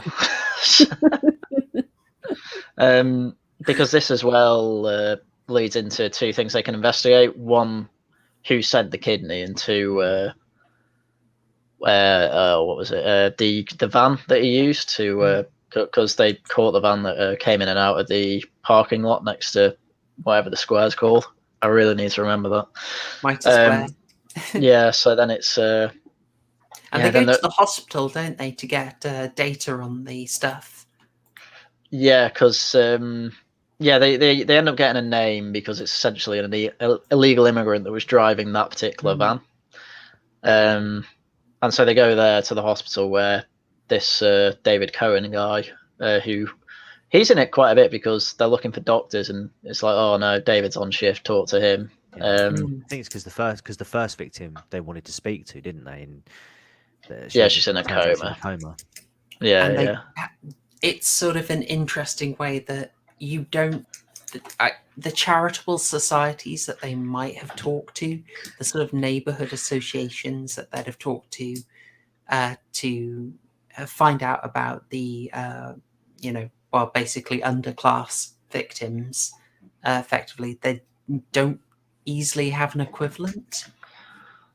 So sort of going to the NHS makes sense as a sort of hub of all sorts of things, because like the Al-Anon, the Narcotics Anonymous, they're all meeting here, and so it's its own hub here, so it makes sense. Well, having said that, Ray does talk to the prostitutes to identify the soldier, and they don't do it officially. They have to do it off the books because they're prostitutes. Can't really bring them to a police station. And when they were trying to look for that illegal immigrant, the Kosovan, it was really weird to me. Yeah. Well, yeah. because it's like, oh, we've got to see Morgue Man. And they go to the morgue. It's like, oh, he's not here. He's like playing dead on the morgue table, I guess you'd call it. And I'm just like, what the hell is this? What's going on? There's That's a weird got- sense of humour. That's What got can to I be, say? yeah. That has to be some sort of nod to like to the likes of Halloween or Friday the 13th, when you've got your serial killer on a slab dead, and then they always seem to get up with the old blanket over him. Yeah, Just I know I think jumped out my skin. there must have been a nod to that bit. Halloween 2, Halloween 2, yeah. Reanimator, Friday the 13th, 13th, Part 5. 5, yeah. Yeah. Well, I thought it Can't was resist stupid. it. It was really. So I was like, does he live in the hospital? What was he like? What? He's like, oh, I do all sorts of things, but I need money, so I get illegal jobs. It's just like, where do you live? Is it there? Why are you allowed to live in a morgue? Maybe it was a Jimmy Savile reference that just went. Oh, Oh, don't make me just play went over Callum the again. plebs' heads. Oh dear. Disavow. This is a family-friendly So- stream, guys. Yeah. That's a So. good But he just turned out to be another red herring. Mm. It was a red herring. It was Again, a it was red clever. herring. It was. Yeah, I yeah. agree. I'm saying it, but that was quite a clever one with the stolen identity. Yeah. I really like that as sort of a plot point, because it's sort of, in a way, it's quite good that it's saying, you might think, hey, we got CCTV, we got DNA, we can do anything. It's like, there's still a basic, these systems are all fallible. Yeah. And Oh the yeah. idea that, Well, the the you can't disguises. yeah, That totally, was one totally. of them. Yeah, I like yeah. that. It was sort of a good undermining of, you might think that a modern system would prevent this. It's like, I don't know, man. They've got their fallibility. Mm-hmm. Well, yeah, because as well with the disguises, it's some post office worker comes in and identifies whoever it was, had like this big, this big evil man mustache, I guess you'd call it. Is it time for the gay reading with the photo fitted there? Because no, I She's in EastEnders. I'm trying to. Yeah. What was her name? yeah. It is Kimberly Fox. Right. She felt like a bad actress, to be honest. Yeah, she's given some very bad lines to deliver, I'm afraid. She's very so over the top. common. Yeah, which works, I guess, as a post office worker.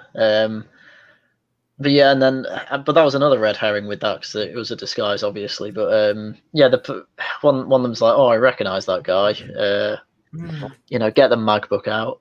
Yeah. But then I want to touch on that, because I thought that was very well done. It was in terms of a mystery, guys, you should have seen it already. So, but I mean, we're going to say who did it later. So, but not for the moment. But in terms of mystery writing, this was good.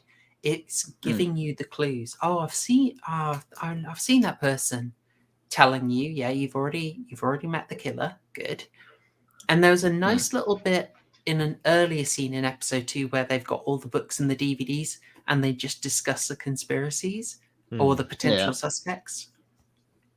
And there's something that I thought was absolute bait, which is Ray Miles, Phil Davis's rat-faced character, who he just like really casually drops, and it could be a woman. And but it was dropped in the way that you would drop the real answer. Just like there's sometimes a way like they just drop the clue in a way like, hey, we did say it. We gave you the clue. We're moving on. We're really casual about it. But we did put it in there. Do you know what else I really liked about that particular scene, when he's like, oh, I know where I've seen this guy before. Go on. It tells you in that little moment that the guys working the case with D.I. Chandler are now starting to get on board and starting to listen to his instructions and starting to take him seriously in that moment, because you can tell they're now doing the research that he's asking them to do. Oh, so totally. he's earned their respect at that particular point. I quite like that. Just a little inference I get from that, but yeah, quite like that. Yeah.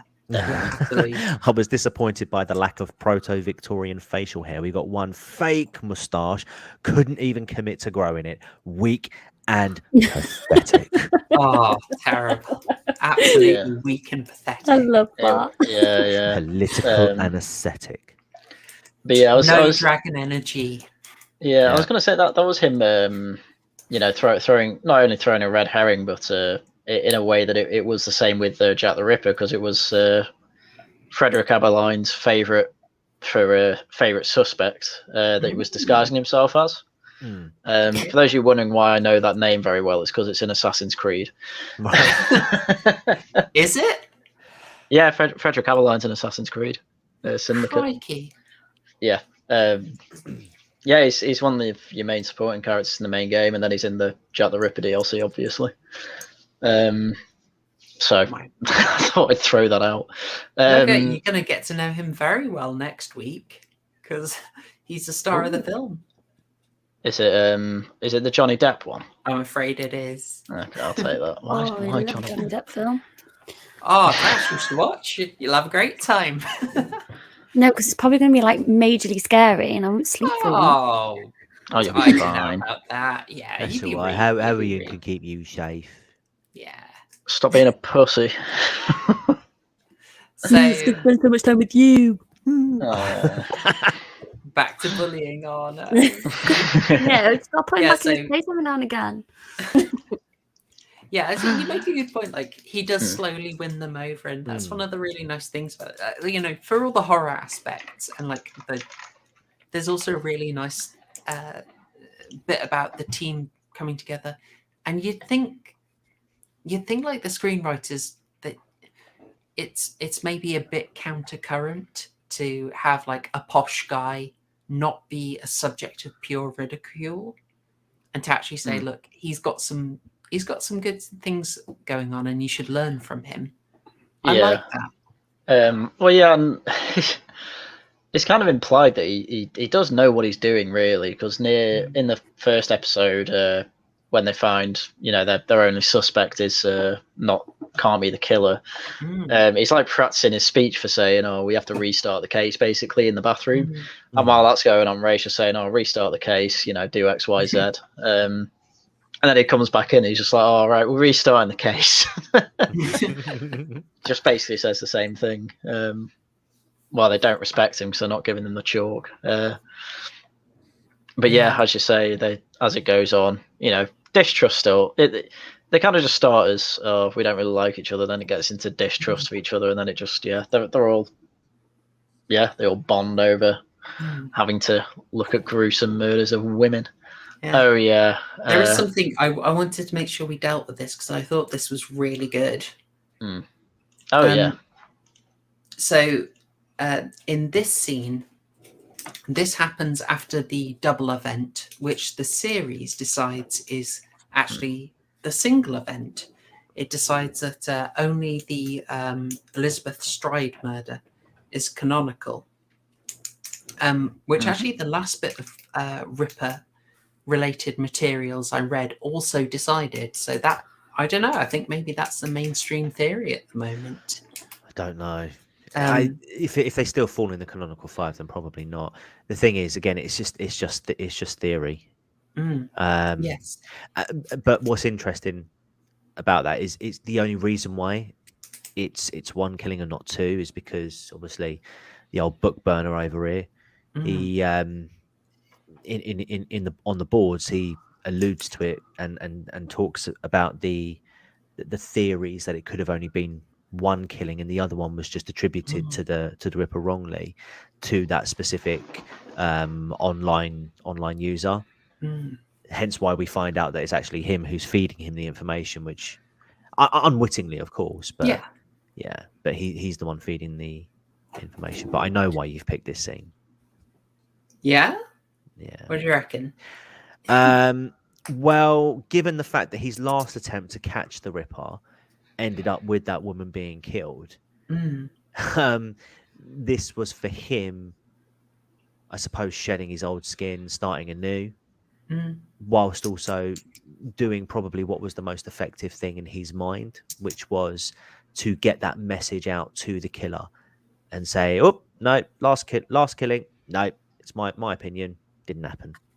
It wasn't a Ripper case. That was his way of trying to essentially save a life after the actual act of being there failed so horribly. And clear his conscience as well. And also destroy his career. Yeah, hence New Beginnings. You're dead on. I absolutely love this. Like, Steve Pemberton is primarily a comic actor, and you know, he's used comic effect in this a lot, but this scene I found really emotionally effective. The idea that he's effectively sacrificing his reputation, sacrificing his work, that's him paying a genuine cost in a quite, like, for me, it was an emotive way. And it was showing, like, actually, for all the fun and goofiness in the show, he's taking it really seriously. Like, I didn't find it particularly successful when he's being interviewed and they're actually treating him as a suspect following the Mitre Square murder. This worked for me so much better because it felt like he's genuinely paying a price. Like, that worked for me. I'd love to hear what the rest of you thought about that.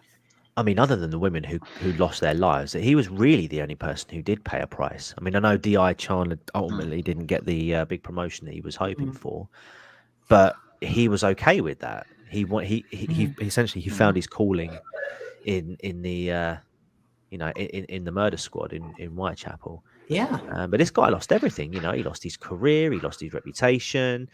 He lost his source of income.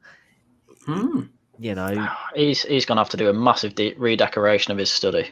Exactly. You know, so it'll just switch it from Ripper stuff to Zodiac stuff. It's cool. You know.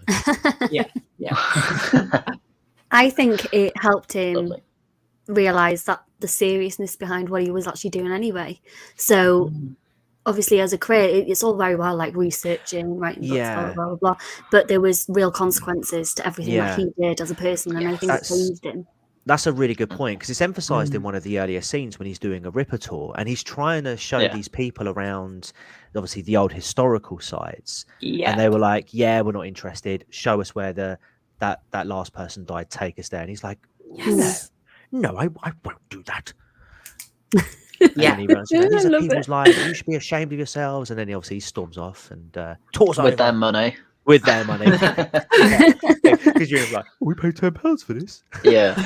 I think it really did open his eyes, though. So, like, you know, everything that he does, there's a consequence to it. And people don't care about how it affects others. They just want the info. Admittedly, it's one of the trickier things about doing what I do, you know, because these are very real stories that have. I mean, I know that with cases like the Ripper case, the Yorkshire one, Jack the Ripper case, you know, you're separated by, you know, a good couple of centuries. But no, there is, you know, truth in that, where, you know, you're covering cases where you've had quite recent, you know, stuff in more recent years as well. You know, I've had people comment on my channel who have known victims or have known family known, you know, members of the family or close friends. But yeah, it's I think it's why when I do the stuff that I do, I try and keep it as serious as possible, because I'm not someone like that chapter who can be witty and comical. I mean, I know he did the Sarah Everard video case in great detail recently. You know, and he obviously adds an element of humor, but even he in that video was like, yeah, I'm gonna struggle because the severity of it. It's also that element of being respectful when you're telling the story of that person, though, as well. And to me, you know, he's doing a tour off his own back, getting money for it, and making out that, you know, it's this big thing where he's actually having fun doing it. And then there's a difference when there's like he's openly profiting off somebody else's misery.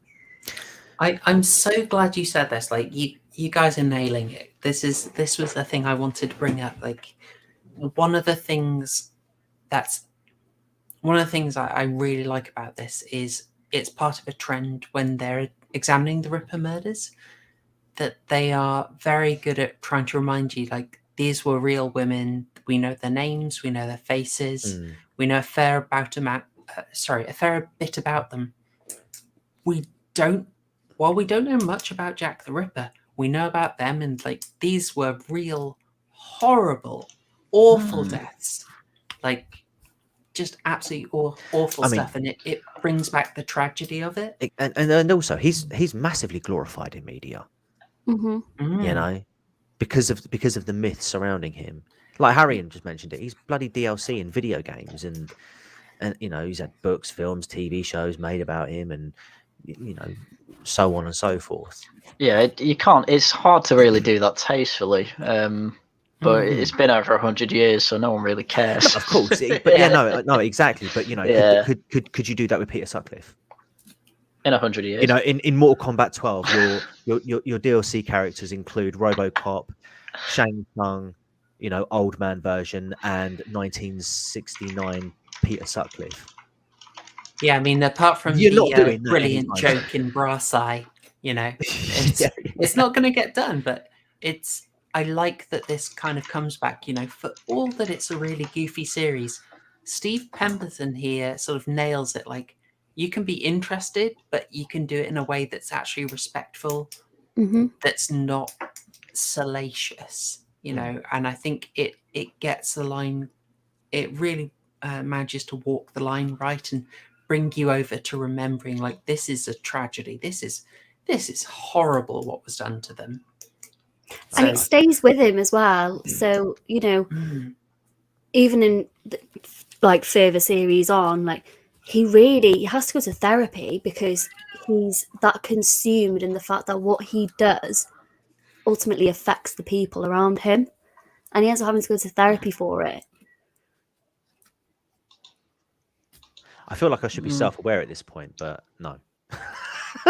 The thing is, I think you're respectful when you do it, you know. Yeah, you've got that element of where, you know, you're not making jokes out of it when you're telling people these stories, because you're telling the stories of the victims. Yeah. And you're in that background, and it's different. It's not a case of saying, no, he killed such and such a person, and that's it. Yeah. You know. Yeah, that's the thing I like about true crime is that it's got a... I think the reason it's a success is because there's such a human element to it. Yeah, there are loads of people out there that can do it and do it quite respectfully. I mean, again, I sort of mentioned him that chapter. I mean, ultimately, like he'll throw a couple of like jokes around during the video, but he's quite talented in his delivery and the timing of it. But I mean, yeah, he can be quite passionate as well. Peter Sutcliffe, that was the Yorkshire Ripper. I made a video. You did? Yes, a very good one. My magnum opus. Yeah, but you've also got like YouTubers now without a crystal ball or that kind of crap that are profiting off this Gabby Pepito. Yeah, I think to be fair to that, I mean the internet sleuths have done quite well there in terms of almost assisting with the investigations, like, you know, providing leads and stuff like that. There are advantages to having a community like that, but with regards to that case, I think at the same time, and this is why I've personally kept away from it, is because there's still so much we don't know. And I mean, it's all good speculating in private and stuff, but I wouldn't want to do a case where we start speculating on, you know, the whodunits or the wheres and whys. Recent. Yeah, I mean, there've been a couple of exceptions that I've done. I think the Sarah Everard case, as it was developing, I did sort of a couple of, you know, a sort of like an update, but again, it was factually based. It wasn't anything like, oh, I wonder who did this or what, why, where, and when. And I think Mary Baston as well was another one where there was sort of like a few updates but again, it was just informative stuff like that. But a lot of the stuff with the Gabby Petito stuff has been mostly speculation. There's quite a few body language experts. I've seen someone do a bloody Ouija like 3 a.m. videos where they've spoken to her. Yeah. Honestly, that's so disrespectful and weird. It is genuinely actually quite sickening to see that sort of stuff. You know. But yeah, so I've seen people on YouTube doing that sort of stuff. Yeah, I think that would, I mean, it's definitely a case I'd want to cover, but I'd want to know a lot more about it before actually talking about it. And I know there are other like true crime people out there that feel the same. But at the moment, it's mostly just the body language experts that are talking about these, the police body cam footage, as well as like just internet sleuths, just sort of like trying to guess where this Brian Laundrie is at the moment, and of course, Dog the Bounty Hunter out there searching for him. Did see mental. Yeah, madness. Let's. I'll probably divert us back there so we don't incur the wrath of Super Nanny.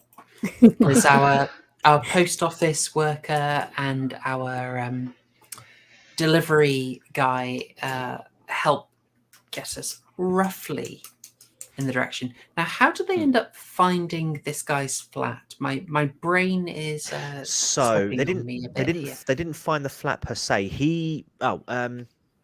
It's pure contrivance. It's pure contrivance. Yeah. So he goes to this area, doesn't he? And he's knocking on the and he's trying to knock on the doors, and he just happens to see here across. That was it. Excuse me, I'd like to ask you some questions. Yeah, I was just trying to remember, how did they make the connection? And it's a heck of a lot like Seven. It really is. Yeah. They really have. You'll watch it. You'll see the coincidences or similarities, rather. Yeah, I think they basically, they're like, oh, the next murder's going to be here, we should investigate. And he's like, oh, check these flats to see if anyone knows anything. That's it. So I think that, aren't they just looking for the red-haired woman at this point? Yeah, they know they're down to their final victim, the Mary Kelly. Yeah. And he's just here. And again, it's very like Seven. Now, do you remember what he says? He said, all I could catch when he said this was Ripper. That's all I could catch. Okay. And I don't know what the whole line is. I haven't had my fill of something or whatnot. Yeah. He says, he quotes from the Dear Boss letter, which is, I don't want to quite say my favourite. It's the one that stuck with me most. It's this phrase that I cannot get out of my head.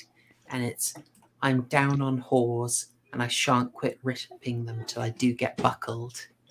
Or it's very old speak, but that phrase, shan't quit ripping them till I do get buckled.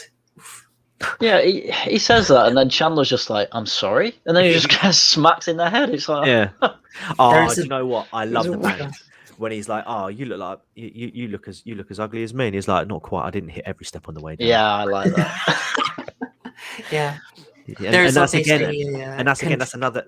Sorry to interrupt. That's another evolution of the bond and the relationship building between Chandler and the rest of the group, because even now he's starting to get in on the bands. Well, they shared a beer before, and it's good timing. They actually share a beer. They start talking. Ray Miles is still pushing his Jill the Ripper theory. Yeah. I've said I was torn over this. Like, when I was prioritizing this, there are a bunch of Ripper films in the 60s and 70s, but they're all a bit sleazy. From what I've seen, I'm tempted to go back, and if I can find a good one, I'll go for it. But there is one of them that is the Jill the Ripper theory. There's also Jack the Stripper, which is one of those £4 in HMV deals, next to Osama bin Zombie. Osama bin Zombie. Oh my god. That is an actual film. Yeah. That's amazing. HMV has got some choice selections, I tell you. Oh, we don't have an HMV where I'm from now; it's shut down. But we do have a CEX, and that's where I found the Zombie bin Laden. Even Netflix won't host it. What can I say? Yeah. So Miles has his he's sticking with the Jill the Ripper, and I quite like that you get Chandler laying out his specific theory. Like the show does go very serious for a bit and actually commits to naming someone. And he goes with George Hutchison. Was it George Humphreys or George Hutchison? Hutchinson. Hutchinson, yeah. Yeah. every one I read, they go serious and they name someone completely different. The theory was close to the last one I read, which was similarly working class guy who also ends up being listed as a witness. Oh yeah, and he that's when they were saying witnesses never remember anything, and this one remembered every detail. Yeah. Yes. Yeah, I remember that. I do want to say as well, when he's attacked by the Ripper, the Ripper, we never actually find out his name. Here, yeah, I didn't like this as well because he gets knocked down the stairs by a blow to the head, and then he comes down and gets out a knife, and then a woman's like, "Oh my god!" and then he runs away. Yeah, and I'm like, yeah, pure contrivance. What? Like, I mean, why not just commit to killing him? It is pure contrivance. The knife is in your hand. She doesn't try and bother you. Literally 1 second stab, and you but instead he runs off. Yeah, absolute contrivance. We will have to say, I'm afraid, doesn't fit with. You could also argue it doesn't fit with the pattern. Maybe that's it. Yeah, he doesn't want to gain an extra kill. He can't kill a whore that isn't canonical. Why would he get out his knife then? Because Chandler isn't a whore, so he can't. So he can kill her. That's fine. He can kill him. That's fine. But he can't silence that witness because that witness is a lady. Well, we don't know. We don't know what happened to that woman. Well, she's know just there. We know she didn't die, but yeah. So he can't not kill her. So because that's an interesting one. So that was my. We've got into the end game. They found the killer flat, and it's it's very Seven again. The real pictures, yes, absolutely. They're kept a bit distant from you, so you don't get a real close up. But yeah, the research is there. Well, you do see the Mary Kelly picture when they're like eating in that fast food place, and he just he's eating. He shows in the picture. He just flips it over. Sensible decision, to be honest. Yeah. There's a what was with the mobile with the eyes as well? Yeah, I didn't know about that. Okay. Say that again? There was a mobile that was just full of eyes. Yeah. So I don't think he did much to eyes. I don't think he apart from licked them, gouged them out. Yeah, well, there's that. I was going to say in that you sort of get onto an interesting theme here that the series is exploring here. I'd made a note of it. I wanted to discuss it here, but there's an interesting series of parallels about sort of compulsion and being trapped. Like there's a theme of DCA Chandler is trapped with his OCD, like he's stuck into doing these patterns. It's something they don't do as much with here. Like they go really heavy on it in later seasons, don't they, Tash? Yes. Right. Yeah, like he gets to BBC and they decide that's basically his main characteristic. Yeah, it's like his main storyline is him struggling with his OCD. Let me guess, they try to make him more like Monk. Yeah.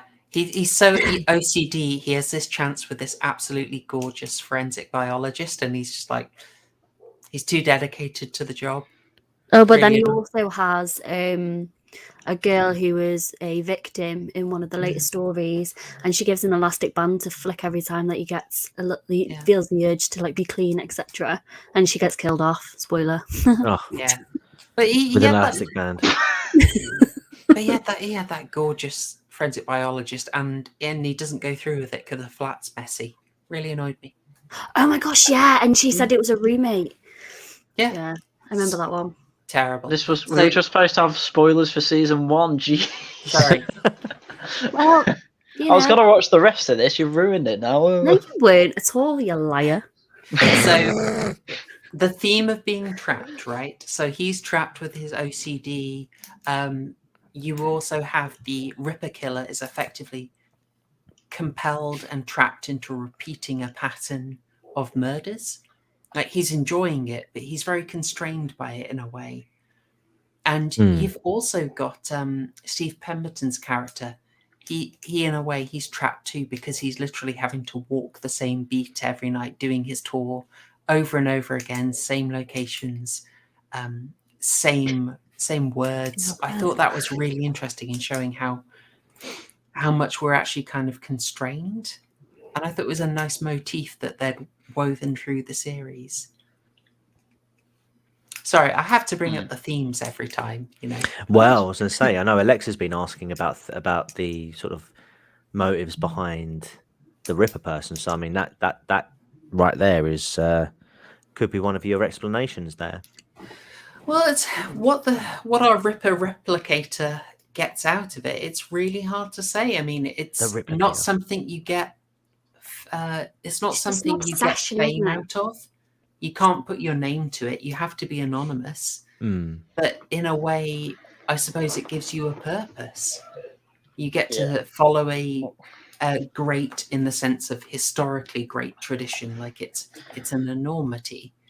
Well, he was purely anonymous even before that, though. I mean, I don't know what he was doing before he decided to become a murderer, but he will have just been a criminal. Well, he was. He had like 20 stolen identities or falsified ones. So actually finding out who he is, you'd never do anyway. It's like, well, what do you do when you know one? It's like, well, why not become Jack the Ripper? No one knows who you are anyway. Well, as with them naming George Hutchison, it's like there's something that's just never satisfying about getting a name.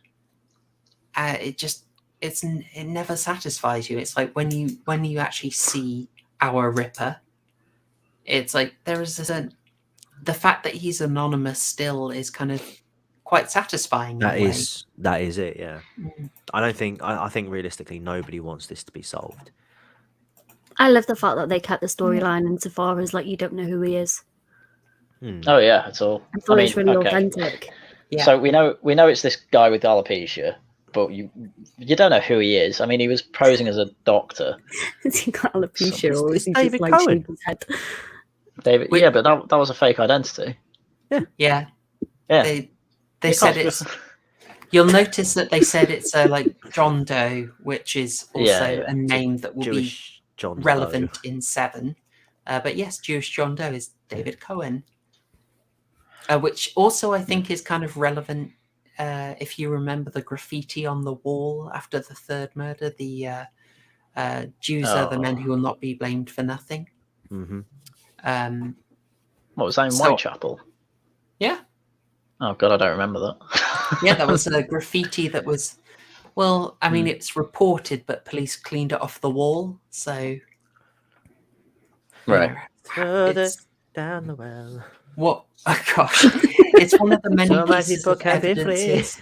Unfortunately, Susan, I disavow.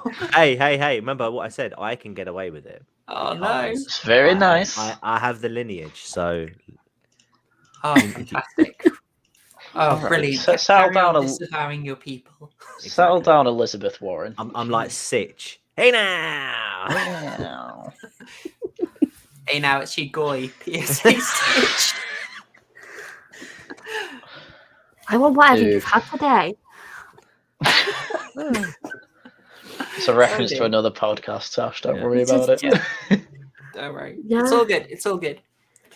Yeah, I will point out again, there's something kind of weird. Like, he takes off the mustache and he takes off the eyebrows. That's like, realistically, it's not that big a change. I know, right? They should have given him a bad wig. Ending. Give him a bad wig. We always spoil the whole thing. We give people warnings. But in terms of the transformation, it's not the biggest. But I don't know. Yeah. Oh, we got the disavows coming in. I was trying to think of what to compare it to, but it's like it was literally like, I don't know, taking off, like having a unibrow and just like removing the middle bit to make 2 separate eyebrows again. Yeah. It felt like that. It was like Superman putting glasses on. Which one, the straight one or the? A bit, yeah. Wait. Oh. Oh dear. Yeah. I mean, it didn't look that different, but no one had identified like David Cohen as the killer anyway, and no one had said we're looking for a guy with alopecia. So it's because I didn't a guy with a giant fat mustache, apron, and a top hat. Yeah, exactly. Yeah. So I mean, I don't know why you took it all off, to be honest, but yeah, it seems a bit unnecessary to me, to be honest. But my only thought is that they did it to show how he disguised himself. It's just the fact he has no hair.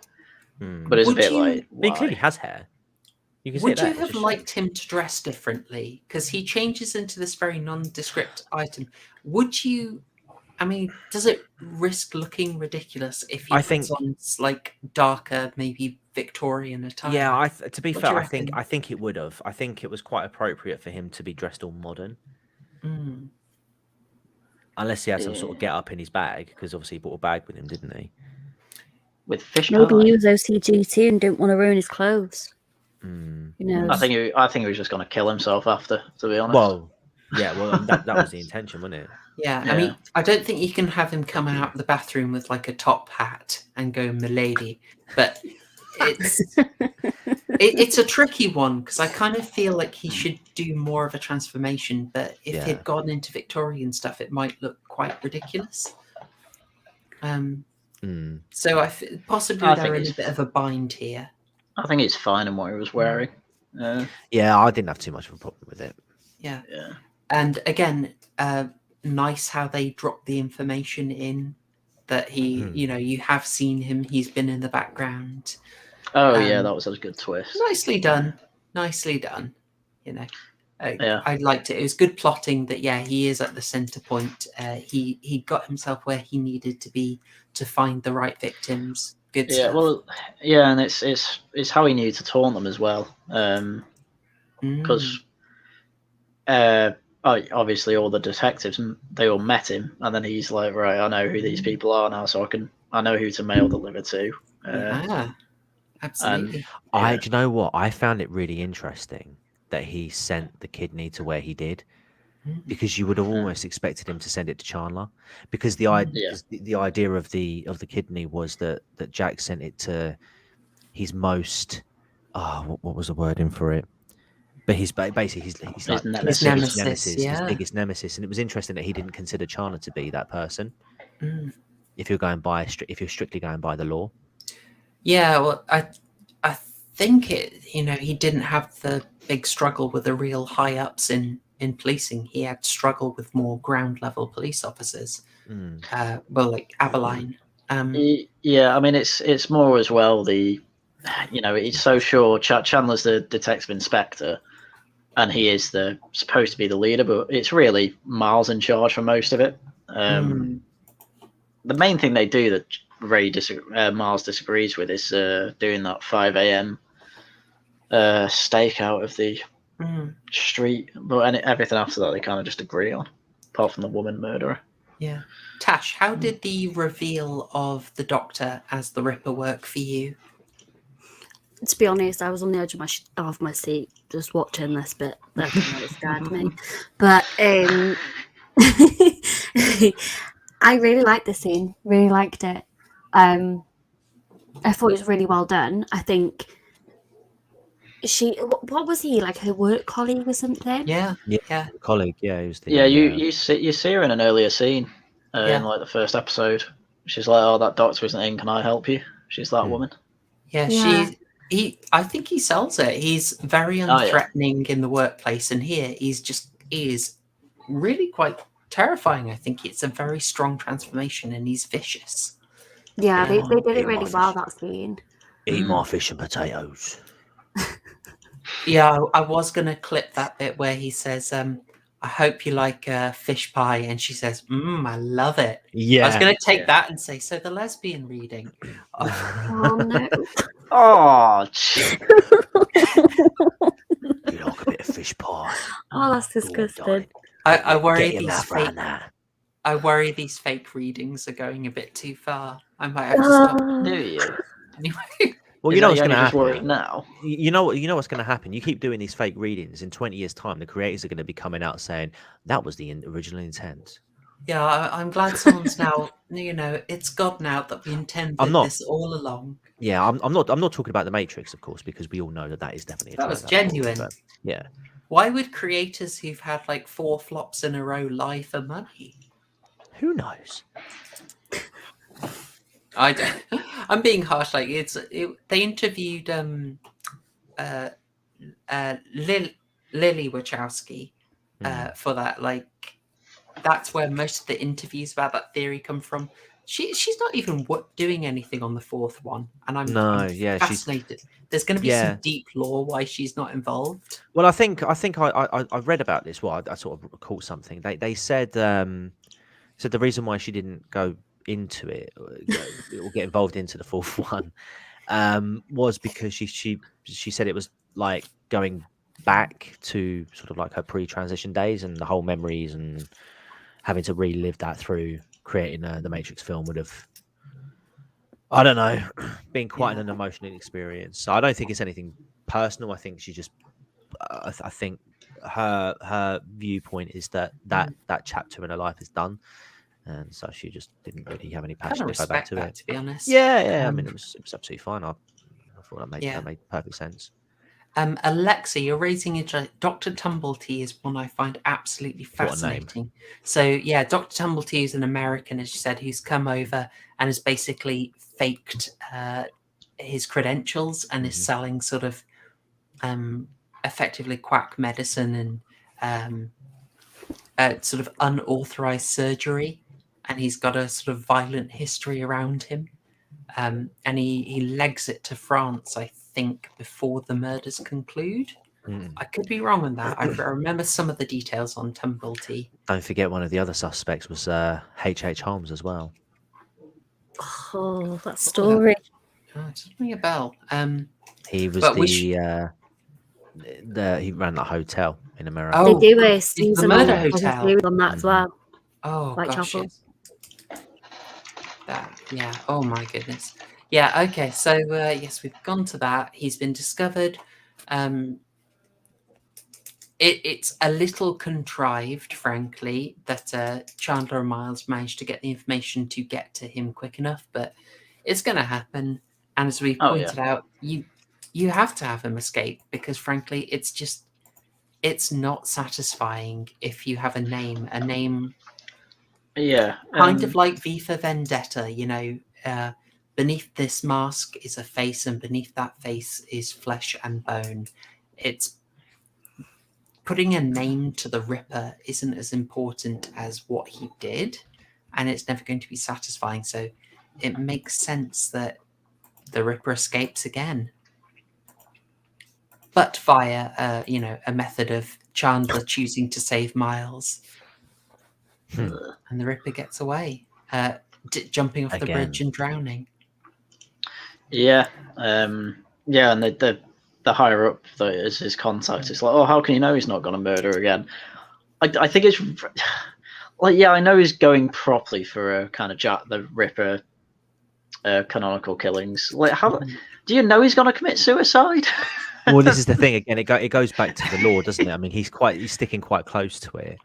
Yeah, he's sticking quite close to the law, and if he was going by one of the potential suspects that did kill themselves or was believed to have killed themselves, then it was natural that he was going to go this way. And actually, just to addressing an earlier point, Alexa, the general rule of a serial killer getting caught to sort of say, "Look at me, look how clever I am," that is true. Especially in most cases. Just for this particular guy, though, I don't think he was. It's really weird because and this kind of sort of rings true to the law in general. You know so little about this guy. You know so little about his motives. Just like the real guy, just like the real Ripper. You know, there's so little you know about him. It's extremely difficult to sort of pinpoint exactly what his motives were. But one thing that obviously has sort of stood the test of time is the fact that he didn't get caught, and he wasn't it didn't seem like he was interested in being caught or getting caught to brag about his crimes and to sort of it was a game to him, but it wasn't one which was inevitably going to end with him being caught. That's what I'm trying to say. And I suppose that's the only sort of conclusion you can draw from this Ripper as well. was that it wasn't about getting caught, and it wasn't about, you know, selling a story or anything like that. It was just, I suppose, an urge, and this was the way that he was going to act it out, I guess. And it was like the historian said, didn't he, afterwards? He was like, oh, well, he's not fulfilled what he wanted to do, so he was going to kill himself anyway. Yeah. Because he had no other reason to live, because that's obviously what he wanted to do. Mm. Yeah, it's interesting. They have written themselves into a corner, actually, because it's like their script ends. I mean, yeah, they could do a thing where they sort of go freestyle with the Ripper. It's like, okay, here's what we think the Ripper would have done next. But again, it's that thing of, would that be really hard to make satisfying? I mean, would you have liked to? Would you like? No, and that's fine, Alex. I get it. It is difficult to describe the motives of this particular Ripper. It would have been nice. I suppose it would have made sense if you can get a little bit more background as to why he was doing it. Because, again, I've sort of talked about it a lot. You have to sort of infer a lot with this particular killer, and I don't think inferring is really valid because there's just so little to go on. But what I was going to say was, would you have found it satisfying if he'd been caught? Because personally, I wouldn't. I wasn't too fussed if he was caught either way. I could go with that, actually, with them sort of openly wondering what he would have done next. Yeah, I could have gone with it, to be honest. But someone mentioned more sense. Someone mentioned it. You could have gone into season 2 instead of linking it to the craze. You could have opened it with him maybe taking a different angle, because I found it a bit dumb when he was like, oh, you know, he's never going to get another Mary Kelly. There's no 9th of November. He's not going to get another 9th of November. And I'm thinking to myself, bro, next year. What the fuck? Come on. Yeah. I suppose if he's that trapped into the routine that it has to be 9th of November in the same year, I kind of get it. But yeah, I mean, there's a problem of, like, as strong a structure as this gives you, the ending is always going to bother you because it is naturally going to be unsatisfying. Yeah, it is frustrating. I will admit, but I just don't see how they could have done it effectively. No. And this is a problem that a lot of Ripper stories will have. It's, how can I say, it's a problem of almost too much freedom in the story, basically. It's got these strong constraints on it, like you have to have these 4 murders or 5 murders, basically 5 canonical murders. It has to be in this location, and within that you can tell quite a bold story, but it's like, I don't know, at the same time that freedom can be a bit too tricky. Sorry, just to address Alexa again, like because I wanted to know why he was doing it. Again, if he was looking to get one up on the police, then surely getting caught by them wouldn't be getting one up, because, you know, the original Ripper, well, he got the ultimate one up in never being caught. I think I'd just rather this scene. They're identifying him, Chandler and Miles, in like a morgue. It's, you know, have a scene. It's like, oh, this was found in the Thames. Do you recognise it? It's like, oh yeah, that is the Ripper. That's all you needed, that rather than just, oh, I'll probably just kill himself, it'll be fine. It's like, wow, that is a really stupid thing to do with a serial killer. or even just leave it open-ended. Yeah. Say, yeah, he probably killed himself, but don't show this. It would be a nice point of tension, because, okay, so if you've just got me thinking there. One of the interpretations of Jack is like, he's effectively interesting because he is the sickness at the heart of the city, right? Jack only comes about because of the mega city and the sort of squalor and moral depravity a city almost engenders in a J.G. Ballard sort of way, but presaging J.G. Ballard by quite a long way.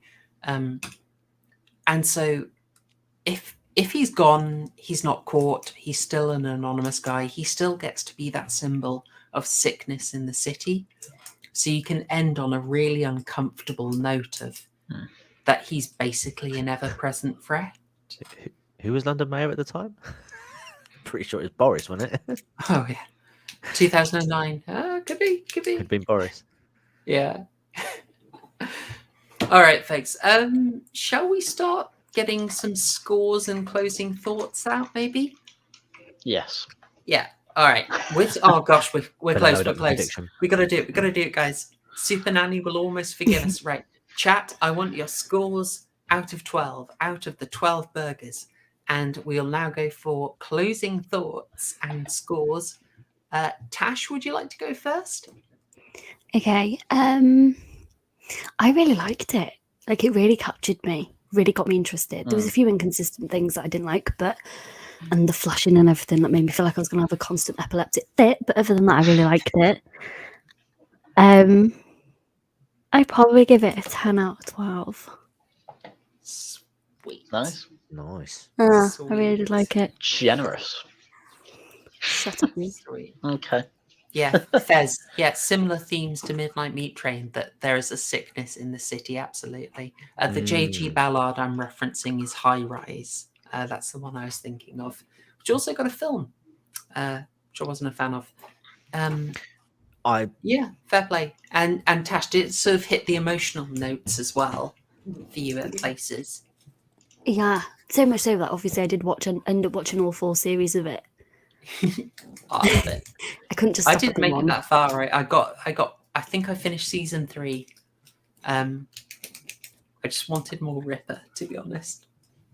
But I stayed on the train for a while. Because I listened to so many like true crime videos and things. I was like, oh my god, I know who this person is. And it's kind of like a trip down memory lane for the psychotic. It's great. It's something maybe it's worth pointing out is like it's really cool how much they're referencing other things. Like they're doing their research. I like that. Same. That crime guy. Have you score, please? So 10 out of 12 is really good. Yeah, 10 out of 12 is pretty good. I'm going to be a little bit higher than that. No, I quite liked it. I remember watching this when it first came out, and I felt like it was a really good, really strong season. And I remember going into season 2 looking for with high anticipation, and I didn't feel like the second season quite delivered. And I think because it was obviously the first season was so strong in my view. What I really liked about it wasn't so much the sort of true to form telling of the Ripper killings, but it was just it was that old cliche story, of Chandler being, the outsider coming into this new group and essentially having to adjust in. I thought there was some good acting and some good chemistry there. And it was those bits that were my favourite, if you can believe it. In terms of the effects for things like some of the gore and whatnot, obviously a lot of it was low lighting, so you didn't really see much, but what you could see, I felt the makeup department did quite well in those areas, especially with things like the physical effects. And yeah, I'm totally. You know what? To be fair to Alexa as well, I completely agree with Alexa in that it would have been nice to have had a bit more of an understanding as to the MO of this killer and why they were choosing to sort of copy the Ripper and what their intentions were. And I do feel like in terms of the ending, they could have left it a bit more open-ended because, as I say, there's so much lore with this particular story that there's no reason that they couldn't have another stab with another from a different angle. But on the whole, I would have given it. I'd have given it a solid 9 out of 12 burgers. Throw in some cheese as well for Steve Pemberton. Yeah, there's a bit of cheese in there. All right. Haryan, would you like to give your closing thoughts? I remembered to do the prediction this time. Excellent. Guys, smash like while you're here. Give us a tap on the like at this point. Yeah, so I'll put it this way. I was gonna watch kind of one episode a day, make my way slowly through the week, and I ended up just watching it in one afternoon. Yes. I did enjoy it. I was engrossed in the story, despite as we've mentioned quite a few inconsistencies, quite a few contrivances, but the payoffs generally were really good because the main, to me, at least the main payoffs I was looking for was between the kind of especially Miles and Chandler, and kind of how they interact with the rest of the police force, things like that. When it came to Jack the Ripper, that was kind of a backdrop and almost less important than like the characters. This is a very character-driven, a bit like Suicide Squad. Very well character-driven plots. Could do with a bit more work, but generally pretty good. So having said all that, I think I'd go with Crime Guy 9 out of 12 with cheese. I've just noticed that bloody burgers with shrimps. You are the worst. Well, 9 out of 12. 9 out of 12. Yeah. All right. Yeah. Okay. Go on, TCG. We need to have a transition. We need to have a transition into the prediction. I think. Yeah. Like some little, like game shows have their little transitions from one scene to another. I'll try. Okay. I'll work out something. I'll see if I can make something for next week. Cool. Right. Prediction time. Haryan enjoyed Whitechapel quite a lot, and especially Phil Davis's character and Steve Pemberton. He was my favourite. The character arc for Steve Pemberton pleases him. He's less enthused about DCI Chandler, but still thinks it's interesting. He will be annoyed by the soldier red herring and how it allows Midas Square scene to proceed. In fairness, it's a bit of a cheat. He'll be okay with the killer escaping. Haryan's score will be 8 out of 12, but he likely won't give any cheese. I did I give it cheese? It deserves cheese because I really like the comedy in it. The 9 out of 12 with cheese, and Horrorshow predicted an 8 out of 12 without. Yeah, not bad. Yeah, getting there. You got some of the pink. You got some quite a lot of that on point actually. Yeah, well at the beginning of the stream I probably would have given it an 8, but after we talked through it, there's a lot.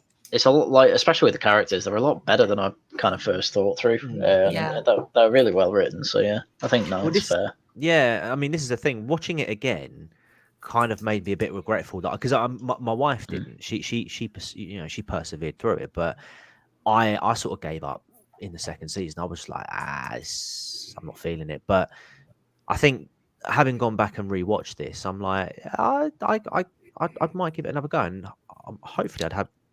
You really should. Would have a different perspective of it. Yeah. Yeah.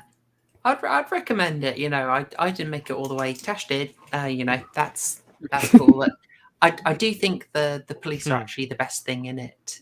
Yeah. Some of the cases me. Yeah. But okay, that's good. That's good. Yeah, I'm glad that it got binged as well.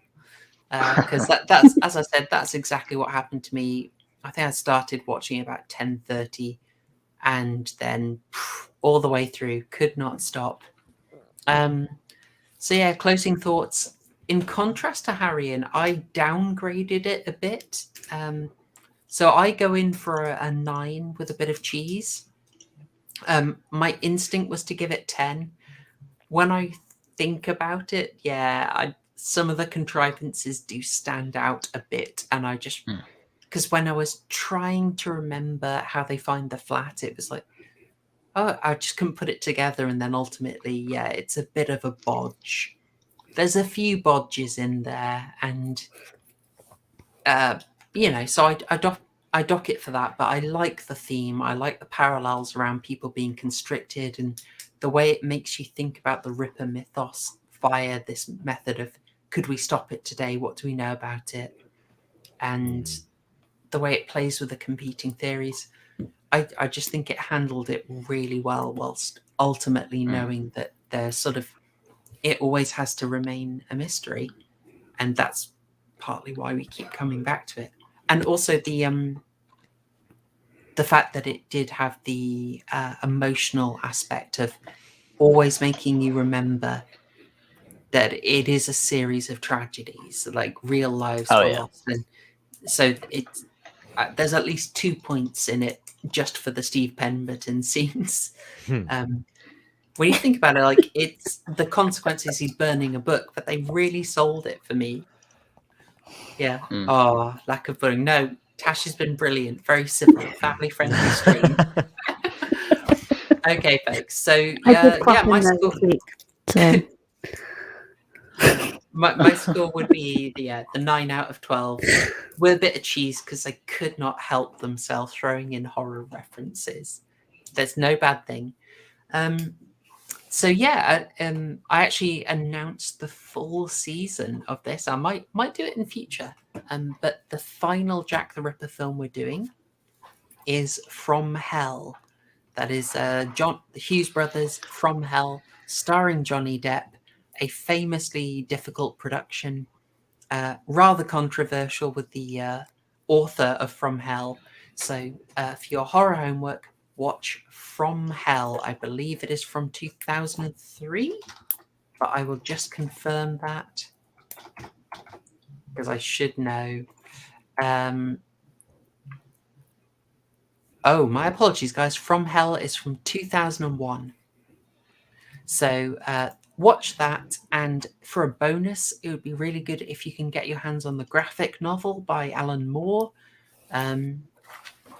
Very worth a read, and probably the best Ripper fiction, to be honest.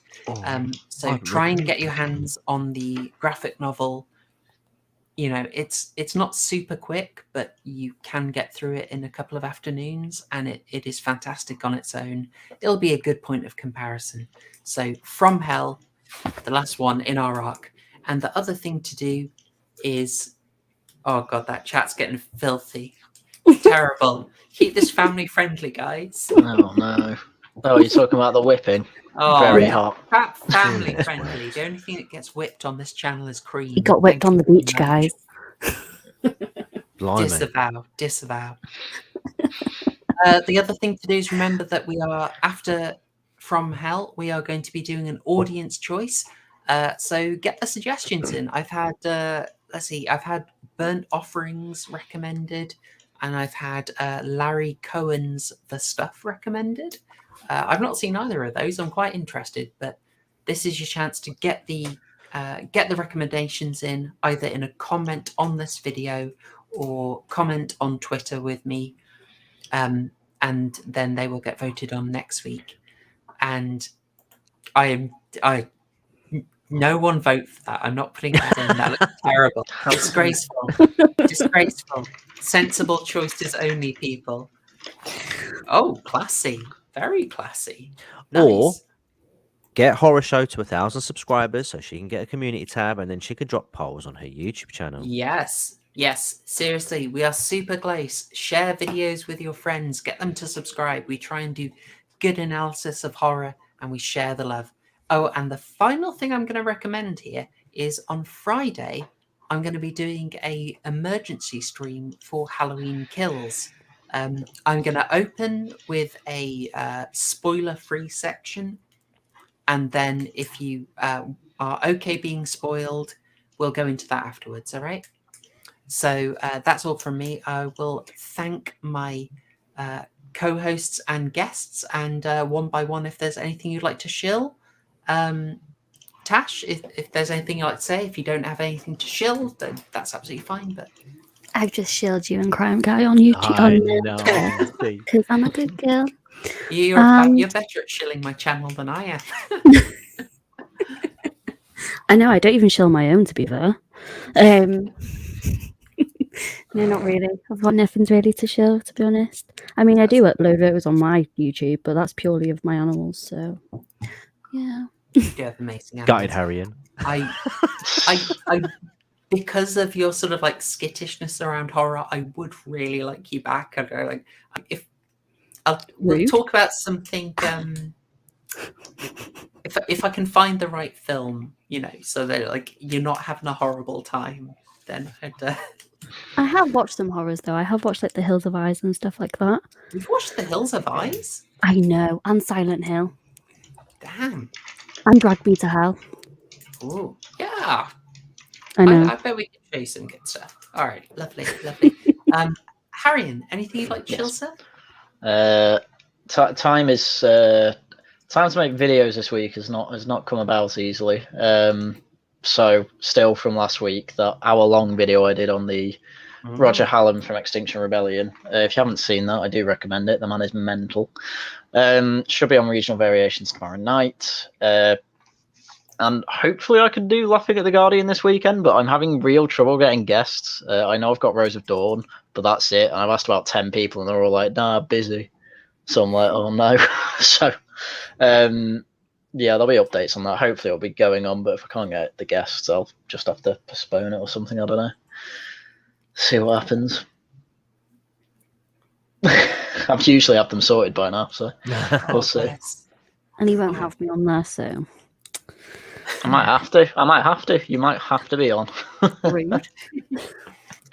I have it sorted. Please, That no crime bully. guy, anything to shill, sir? Yeah, I had a new video come out on Sunday, Yeah, you did. which was covering the case of the Watcher of 657 Boulevard.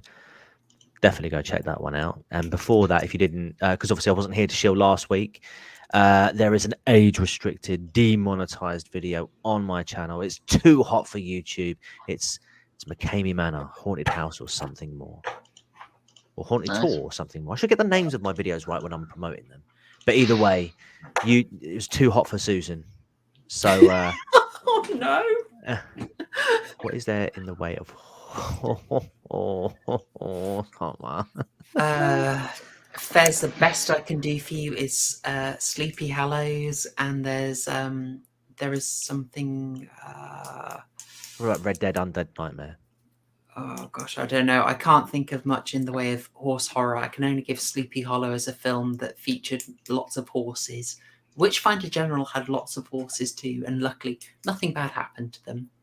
But I'm struggling for like horse as antagonist, so sorry about Guys, that. just being mean to me because I wasn't mean to Haryan. Oh, Rude. okay. But anyway, Sorry. I'll have a new video out this Sunday. It's going to be a nice, short, simple one this week because I've had a lot on. But it's carrying on with the theme. I'm building a theme up now with homes. So obviously, the most recent one was watching a home. I'm going to be looking up some creepy doorbell camera footage in the next one. So stay tuned. 7 p.m. on Sunday, followed by something interesting the following week. I'll leave it at that. Nice. All right. Good stuff. Yeah, and I will try and get. I filmed stuff for the next Midnight Mass review, and I've also filmed a collative learning style video on a scene from Candyman. But I can't guarantee when those will be out. But then the next thing that's definitely happening is a Halloween Kills stream on Friday. So hope you'll be there for that. But with all that said, renewed thanks to my guests. You guys are fabulous. And I think you did a really good job picking up on the points today. We are alarmingly close to being on time. We're only 17 minutes over. So I'll end with thanks to chat. Thank you for keeping it nice and lively. It is always much better with a nice and active chat. And I hope everyone watching it on the replay enjoyed it as well. I'm going to leave it there. Thanks, y'all. Cheers. #rock Hashtag gang. Shield Gang. Chill gang.